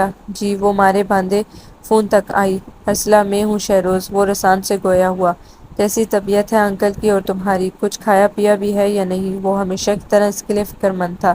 ابھی تائی اماں کھانا لائی ہیں، نینا نکال رہی ہیں، کچھ نہ کچھ لے ہی لوں گی، وہ بے دلی سے بولی۔ او ہو، سسرال والوں کی جانب سے خدمتیں ہو رہی ہیں، بہت خوب۔ اس وقت تو کوئی بات بھی خوش نہیں کر رہی شہروز۔ وہ ٹوٹ سی گئی۔ ہمت نہیں ہارتے، تم ایک بہادر لڑکی ہو۔ دنیا کی کوئی ایسی پریشانی نہیں ہے جس کو دور نہ کیا جا سکے۔ ریسکیو 15 والے اپنا کام کر رہے ہیں۔ اچھا اب کام کی بات سنو، میں نے کل مختلف اداروں میں اپنا نمبر لکھوایا تھا نا؟ احتیاط و عزت کے پیش نظر ضیاء صاحب کا نمبر نہیں لکھوایا گیا تھا؟ ہاں، وہاں سے کوئی رسپانس آیا؟ وہ بے صبر ہو گئی۔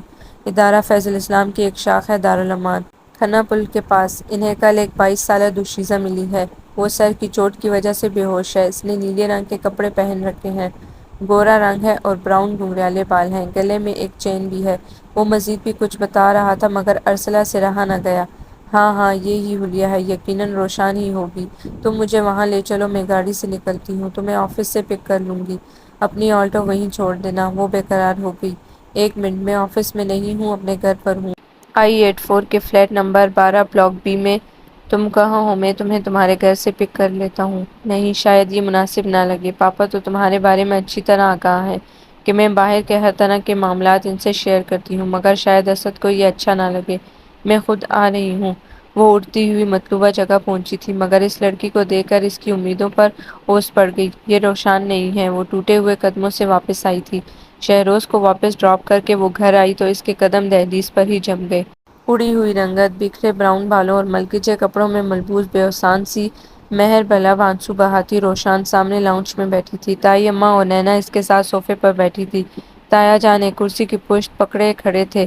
اسد ٹیبل کا کنارہ تھامے بری طرح روشان کو گھور رہا تھا اور پاپا گرنے کے سے انداز میں دوسرے صوفے پر بیٹھے تھے۔ یہ کیا طریقہ تھا پریشان کرنے کا بیٹی؟ تائی اماں اس کے بال سنوارتے ہوئے خفگی سے پوچھنے لگی۔ مجھے کسی نے اغوا کر لیا تھا، وہ سر جھکائے آنسو بہاتی ہچکیوں میں بتا رہی تھی۔ میں پارلر جانے کے لیے نکلی تھی کہ مین روڈ پر ایک گاڑی رکی۔ دوسرے ہی لمحے وہ مجھے رومال سنگھا کر بے ہوش کر کے اٹھا لے گئے۔ کہاں لے کر گئے تھے تمہیں؟ ارسلہ نے ٹوٹتے ہوئے لہجے میں پوچھا۔ پتہ نہیں پاپا، وہ ایک بند کمرہ تھا، کل شام سے آج شام تک وہیں بند رکھا، پھر جانے کیا سوچ کر مجھے چھوڑ دیا، مگر لے جانے سے پہلے آنکھوں پر پٹی باندھی تھی۔ گھر کے پاس آ کر پٹی کھولی ہے۔ I swear پاپا، انہوں نے مجھے کسی قسم کا کوئی نقصان نہیں پہنچایا۔ میں تو یقین کر لوں گا بیٹا کہ میری مجبوری ہے، میں ایک باپ ہوں، مگر تم ان لوگوں کو کیسے یقین دلا پاؤ گی جن کے ساتھ عمر گزارنی ہے؟ پاپا دلگیر لہجے میں بولے۔ وہ بھی یقین کر لیں گے، ارمغان انہیں سمجھا لے گا۔ مگر ارمغان کو کون سمجھائے گا؟ ارسلہ افسردگی سے اس کے پاس بیٹھ گئی اور کمر تھپ تھپائی۔ اسے اپنے باپ کے حوصلے پر بھی حیرت ہو رہی تھی۔ کوئی روایتی باپ ہوتا تو بنا صورتحال جانے بیٹی کو مورد الزام ٹھہرا کر برا بھلا کہتا۔ ارمغان اور اس کی فیملی کو اطلاع دی گئی۔ پاپا خود گئے تھے۔ ارمغان تو ابھی بھی اسے اپنانے کو تیار تھا مگر ماموں ممانی بہت شور کر رہے تھے۔ ہم کیسے سارے جہان کی کالک اپنے منہ پر مل لیں؟ ساری دنیا کو خبر ہے، سب ہم پر تھو تھو کر رہے ہیں۔ 2 دن باہر گزار کے آئی ہے، ہم کس سے سرٹیفکیٹ لیں پاکیزگی کا؟ کیا خبر کیا کچھ بیتا ہے اس پر؟ اب یہ حال تھا کہ پاپا مغلوب تھے اور وہ غالب۔ پاپا جانتے تھے اگر ان لوگوں نے نہ قبولا تو روشان ساری عمر یوں ہی گھر بیٹھی رہ جائے گی۔ ایک دنیا جان گئی تھی، گھر گھر رسوائی کی داستان پھیل گئی تھی۔ کون تھا جو آنکھوں دیکھی مکھی نگلتا؟ انہوں نے تایا جان کو بیچ میں ڈالا۔ 2 3 دن تک وہ ماموں ممانی کے گھر کے چکر لگاتے رہے۔ تایا جی نے مقدور پر کوشش کی معاملہ سلجھانے کی۔ بالآخر بہت سی تعویلوں، وعدوں اور فرمائشوں کے بعد بادل ناخواستہ وہ اس رسوائی کو بیاہنے اور گھر لانے پر مجبور ہو گئے۔ آپ کا کیا جائے گا؟ آپ تو گھر سے رخصت کر کے ہمارے متھے ماریں گے۔ بھگتنا تو ہمیں پڑے گا ساری عمر۔ بھاگی ہوئی لڑکی کو گھر میں بسانا کسی کسی کا ہی جگرا ہوا کرتا ہے۔ یہ ہمارا ہی ظرف ہے جو رشتے کا لحاظ کر کے آپ کی بیٹی کو قبول کر رہے ہیں۔ کوئی غیر ہوتا تو؟ اور آپ نے تو ہمیں شروع سے ہی کمتر اور حقیر جانا، ہم سے رشتہ داری نبھانا اپنی توہین سمجھا تھا۔ آپ دیکھ لیں کون کام آیا ہے اس صورتحال میں۔ واقعی پاپا قائل سے ہو گئے۔ گھائل تو پہلے ہی تھے، اب ارمان کے مستقبل کے لیے کچھ کریں۔ آپ کی بیٹی تو ہم نے نپٹا دی۔ ماموں دو ٹوک بات کر رہے تھے، اسے کہیں سیٹ کرا دیں اور 5 10 مرلے کا پلاٹ دلوا دیں۔ کل کلا کو اپنا گھر بنانا ہوگا تو اسلام آباد پنڈی میں کوئی پلاٹ تو ہوگا نا؟ بلکہ ایسا کیوں نہیں کرتے؟ آپ کو حکومت کی طرف سے چکلالہ میں 2 اپارٹمنٹ ملے ہیں، ایک روشان کو جہیز میں دے دیں، جہیز کا سامان وہیں سیٹ کرا دیں، سلامی میں گاڑی مل جائے گی، یوں دونوں چکلالہ سے ہمیں ملنے آرام سے آتے جاتے رہا کریں گے۔ وہیں پر جو آپ نے اپنے آفس کی ایک برانچ کھولی ہے اس میں ارمان کو جاب دلوا دیں۔ ماموں نے تجویز دی۔ ٹھیک ہے۔ پاپا نے خاموشی سے سارے مطالبات مان لیے۔ جن باپوں کو بیٹیوں کی وجہ سے ہارنا پڑے وہ اسی طرح سرنگوں ہو جاتے ہیں۔ سجاد بھائی، میں چاہتا ہوں اب ارسلہ کو بھی رخصت کر دوں۔ روشان کی شادی کے صرف 2 ہفتے بعد ضیاء صاحب از خود چل کر تایا سجاد کے پاس گئے تھے۔ تمہاری خواہش سر آنکھوں پر ضیاء، بلکہ یہ فرمائش تو اصولاً ہماری طرف سے ہونی چاہیے تھی، مگر وہ چپ ہو گئے اور ضیاء صاحب کے دل کی دھڑکن رک گئی۔ حسد قابو میں نہیں آ رہا دراصل، سجاد صاحب نے سر جھکا کر اعتراف کیا۔ وہ پہلے بھی کافی معترض تھا، مگر اب روشان والے واقعے کے بعد۔ اچھا ایسا کرو ارسلہ بیٹی کی جاب چھڑا دو کچھ عرصے کے لیے، شاید اسد کو یقین آ جائے اور اس کے اعتراضات اور شکوک دور ہو جائیں۔ ٹھیک ہے۔ ضیاء صاحب خاموشی سے اٹھ گئے تھے۔ ہمیں آپ کی سیٹنگ بہت پسند آئی ہے مس، صرف 2 ماہ کے عرصے میں آپ نے پورے گھر کا نقشہ بدل دیا ہے، اور ہمارا کمرہ تو بہت ہی اچھا سجایا ہے۔ لاؤنج، گیسٹ روم، بابا کا بیڈ روم، فریدوں کا اسٹڈی روم۔ پنک اونی جرسی نما شرٹ اور بلیک ٹراؤزر میں تانیہ مشرقی نقوش، مشرقی رکھ رکھاؤ، مغربی لباس اور مغربی لب و لہجے کے ساتھ بڑا دلچسپ تاثر دے رہی تھی۔ اچھا، ارسلہ مسکرائی۔ مجھے بھی بہت اچھا لگا آپ کے ہاں آنا۔ آپ کے مینرز، آپ کی پیاری پیاری باتیں میں واقعی بہت مس کروں گی۔ اسے سچ مچ یہ بچے بہت عزیز ہو گئے تھے، بڑی اچھی دوستی ہو گئی تھی۔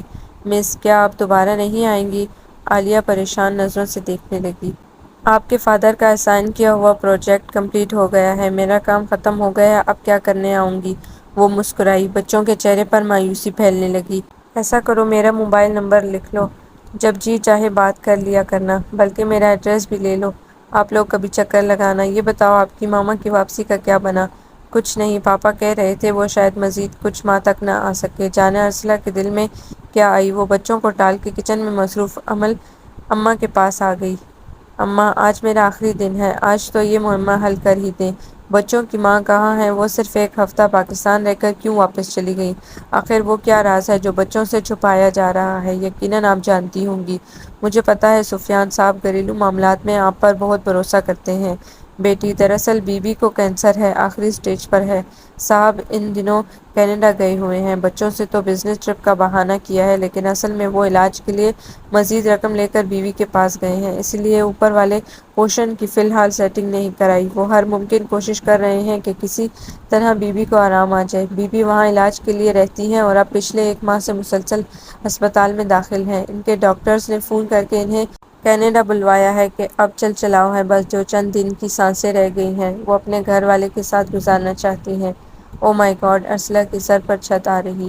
اور جو یہاں بچے اپنی ماں کے لیے کمرہ سجائے، ان کی پسند کے کپڑے خریدنے، انہیں نئے گھر کی خوبصورت ڈیکوریشن اور سیٹنگ دکھانے کو بے چین تھے اور طرح طرح کے منصوبے بنا رہے تھے، وہ بچوں پر ہونے والے تقدیر کے کاروبار نے ارسلہ کا دل بھی چھید دیا تھا۔ اللہ اپنا کرم کرے۔ وہ کچھ دیر تک بیٹھ کر آ گئی تھی، مگر اس کا دل مسلسل کسی گرداب میں پھنسا ہوا تھا۔ گھر آ کر ایک نئی خبر، نیا حکم اس کا منتظر تھا۔ ارسلہ، تم کل آفس سے ریزائن کر دو، بہت ہو گئی جاب، اب کچھ عرصہ گھر بیٹھو، پھر میں تمہاری شادی کر دوں گا۔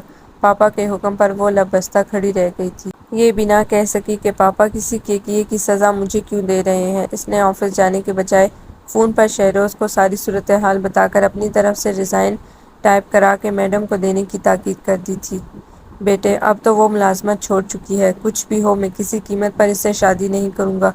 وہ پہلے بھی مجھے کبھی پسند نہیں رہی تھی اور اب تو اس کی بہن کے عظیم ترین کارنامے کے بعد سوال ہی پیدا نہیں ہوتا۔ اسد پر تایا اور تائی کی وضاحتوں، منتوں بلکہ دھمکیوں کا بھی کوئی اثر نہیں ہوا۔ وہ کسی صورتحال اس رشتے کو برقرار رکھنے پر تیار نہیں تھا۔ مجبوراً تایا سجاد کو ضیاء صاحب کو صورتحال بتا کر معذرت کرنا پڑی۔ ان کے جھکے ہوئے کندھے مزید جھک گئے، ٹوٹا ہوا حوصلہ مزید ٹوٹ گیا۔ کم کم بات کرنے والی عادت مستقل خاموشی میں بدل گئی۔ ارسلہ نے بغیر کسی احتجاج یا اعتراض کے ان کا جاب چھوڑنے کا فیصلہ مان لیا تھا، مگر اب اسے بے مقصد انداز میں گھر میں ادھر ادھر بھولائی پھرتے دیکھتے تو مزید دل برداشتہ ہو جاتے تھے۔ مس، پاپا آپ سے اوپر والا پورشن بھی ڈیکوریٹ کروانا چاہتے ہیں۔ انہوں نے آپ کے آفس فون کیا تھا۔ تابندہ کا فون آیا تھا۔ بیٹے، اب میں یہ کام چھوڑ چکی ہوں، ریزائن کر چکی ہوں۔ تم بتاؤ، اپنی ماما کے 40ویں پر کتنے سپارے پڑے تھے؟ 2 سپارے۔ آنیہ نے ایک پڑھا تھا اور فریدو نے پہلا سپارہ۔ ان کی ماں کے انتقال کو 2 ماہ گزر چکے تھے۔ بچے یا وہ خود انہیں فون کرتی رہتی تھی۔ بچوں کو بالآخر اس المیہ کی خبر ہو گئی تھی۔ تدفین پاکستان میں ہوئی تھی۔ موبائل فون آف کر کے وہ پلٹی تو روشان کھلے دروازے سے اندر آ چکی تھی۔ آؤ روشان، کیسے آنا ہوا؟ اس نے خوش دلی سے استقبال کیا۔ مخلص تو وہ آج بھی اس سے اسی طرح تھی، مگر دونوں کے بیچ ایک نامحسوس سا فاصلہ، تکلف اور گریز آ چکا تھا۔ میری نینا سے بات ہوئی تھی فون پر۔ وہ بتا رہی تھی اسد بھائی نے منگنی توڑ دی ہے، جبکہ پاپا آپ کو جاب چھڑوا کر گھر بٹھا چکے ہیں۔ میری وجہ سے ہوا نا یہ سب کچھ؟ تمہاری وجہ سے نہیں، قسمت کی وجہ سے۔ وہ تحمل سے مسکرائی۔ اور اسد بھائی تو یوں بھی مجھے زیادہ پسند نہیں کرتے تھے، انہیں تو بہانا چاہیے تھا۔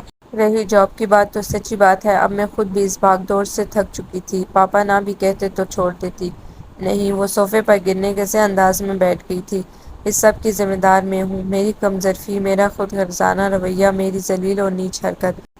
اف، میں کیوں اتنی اندھی ہو گئی تھی؟ پاپا اور آپ اتنے اعلیٰ ظرف نکلے، میری جھوٹ کو بھی نبھاتے رہے، کی تذلیل آمیز حرکتیں اور باتیں برداشت کرتے رہے، اور میں نے ان کے بہکاوے میں آ کر اچانک وہ پھوٹ پھوٹ کر رو دی۔ شاید احساس جرم کے بوجھ سے پھٹنے پر آ گئی تھی۔ میں کہیں نہیں گئی تھی، کسی نے مجھے اغوا نہیں کیا تھا، میں ماموں کے گھر پر تھی اس دن۔ ان کے کہنے پر یہ ڈرامہ رچایا تھا۔ ارسلہ کے اعصاب پر جیسے کوئی بم پھٹ گیا تھا۔ اس کی نہایت بے یقین نظریں اور ہوائیاں اڑتے چہرے کے تاثرات سوال کر رہے تھے۔ مگر کیوں؟ ماموں ممانی کا خیال تھا کہ پاپا مارے باندھے میری ضد کی وجہ سے ارغمان سے رشتہ کرنے پر راضی تو ہو گئے ہیں، مگر ساری عمر اسے اور ماموں ممانی کو وہ عزت و قدردانی نہیں ملے گی جو بیٹی کے شوہر اور سسرالیوں کو میکے سے ملا کرتی ہے۔ ارمغان ہمیشہ ان کا نمبر 2 داماد رہے گا۔ پاپا سیدھے منہ بات کرنا گوارا نہیں کیا کریں گے۔ وہ دل سے اس رشتے کو قبول نہیں کر رہے۔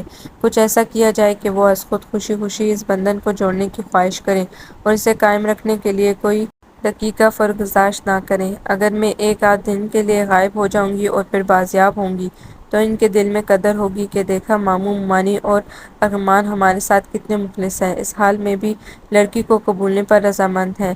اس طرح پاپا دل سے ان کی فیملی کو مقام اور محبت دینے پر مجبور ہو جائیں گے۔ وہ بول رہی تھی اور ارسلہ سانس روکے سن رہی تھی۔ مجھ پر جانے کون سا کمینہ خود غرض لمحہ حملہ آور ہوا تھا کہ میں نے ان کی بات مان لی۔ یہ تو شادی کے وقت کھلا کہ یہ سب ایک سوچی سمجھی سازش تھی۔ مقام اور محبت نہیں بلکہ مال و دولت اور آسائشوں کے حصول کے لیے یہ گھٹیا حربہ اپنایا گیا۔ اس طرح ایک تو پاپا کو نیچا دکھانے کا موقع مل گیا کہ ہم تمہاری بھاگی ہوئی بدنام لڑکی کو گھر میں بسا رہے ہیں، اور دوسرا بے دھڑک فرمائشیں منوانے اور خوب پیسہ بٹورنے کا موقع ہاتھ لگ گیا، جو کہ ان کا اصل مقصد تھا، جس سے میں انجان رہی تھی۔ ماموں ممانی میرے ساتھ اپارٹمنٹ میں رہتے ہیں۔ ارغمان یہ اپارٹمنٹ ماموں کے نام کروا دیا ہے۔ گاڑی ارغمان کے نام ہے، پاپا کے آفس میں مفت کی کھا رہا ہے بیٹھ کے۔ نکما بیٹھا مکھیاں مارتا رہتا ہے، یا کبھی موڈ ہو تو سرے سے آفس ہی نہیں جاتا۔ مجھ پر بھی احسان کہ میں تو تمہارے باپ کے ہاں ملازموں کی طرح کام کرتا ہوں۔ تنگ آ کر پاپا نے اسے ملازمت سے نکالنے کو کہا ہے۔ ماموں ممانی مفت کی روٹیوں پر عیش کر رہے ہیں۔ بیٹھے بٹھائے اتنا لگژری اپارٹمنٹ نام ہو گیا ہے۔ اس سے پہلے پنڈی کی تنگ گلیوں میں کرائے کے 2 کمروں میں رلتے تھے۔ وہ تلخی سے گویا تھی۔ اب ایک مہربانی کرنا، اصل صورتحال پاپا کو ہرگز مت بتانا۔ مجھے ڈر ہے کہ اصل صورتحال جان کر کہیں وہ صدمے سے پاگل نہ ہو جائیں۔ بہت بری بیٹی کی مثال پیش کی ہے تم نے یہ قدم اٹھا کر، اتنا مان دینے والے باپ کی عزت کو سڑک پر رون دیا۔ ارسلہ حقیقت جان کر ازحد برگشتہ دکھائی دے رہی تھی۔ Welcome home. شہروز نے سیاہ پھولدار سوٹ میں ملبوس خوش پاش سی ارسلہ کو دیکھ کر بے اختیار کرسی سے اٹھ کر شرارت کی تھی۔ کسی مہربان کی فون کال پر پاپا کچھ ایسے پگھلے کہ انہوں نے فوراً مجھے آرڈر کر دیے، کل سے آفس جوائن کر لوں، اپنا ریزائن واپس لے لوں۔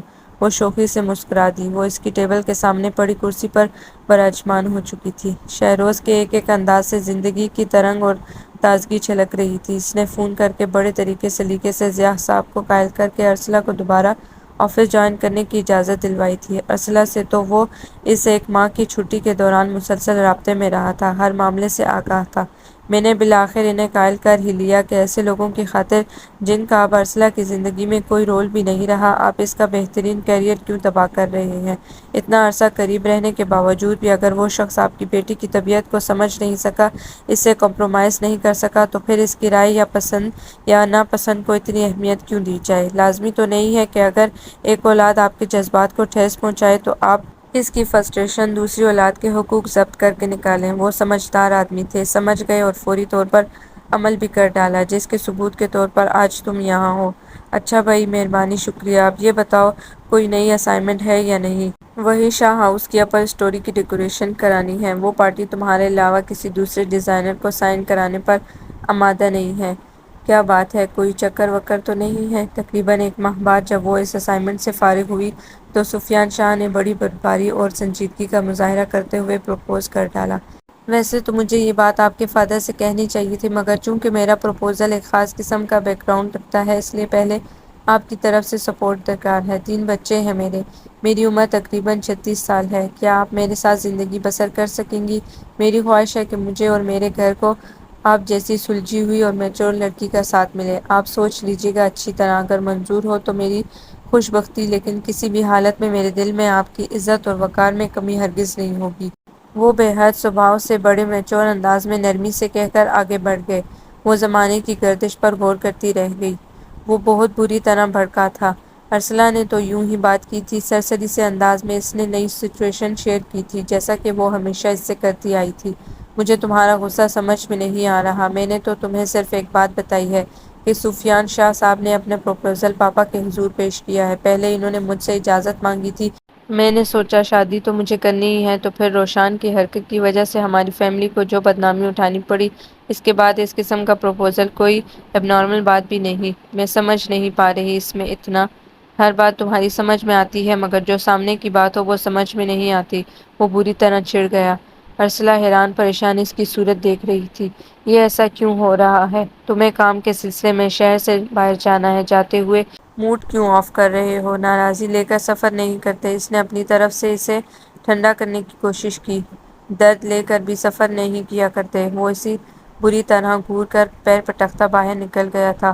اوفو، خواہ مخواہ ناراض ہو گیا ہے۔ لو بتاؤ، اب 2 دن بعد لوٹے گا۔ اتنی دیر تک خواہ مخواہ ٹینشن میں مبتلا رہے گا اور مجھے بھی یہاں پریشان رکھے گا۔ وہ بڑبڑاتی ہوئی اپنی سیٹ پر آئی۔ ایک کارڈ لفافے سمیت رکھا ہوا تھا۔ ارے، ہیپی نیو ایئر کا کارڈ دیکھ کر اسے شہروز کی مخلصانہ وابستگی پر بے ساختہ ناز ہونے لگا۔ ہر بار، ہر موقع پر وہ اسے یاد رکھتا تھا۔ اچھا، اسی لیے کہہ رہا تھا کہ ابھی میری ٹیبل پر بیٹھو، جب میں نکل جاؤں تب اپنی ٹیبل پر جانا۔ گویا کارڈ کا سرپرائز دینا تھا۔ تمہیں حیات کا حاصل سمجھ لیا ہے، مگر تمہیں ہم اپنا بنا لیں یہ دسترس بھی نہیں۔ بہت عزیز دوست، برسوں سے دل پر حکمران ساتھی، دل میں چھپے اس بیت کو آج میں تم پر عیاں کرنا چاہتا ہوں، تاکہ کل یکم جنوری کو تمہارے اقرار کے پھولوں سے اپنی بقیہ ساری عمر مہکا لوں۔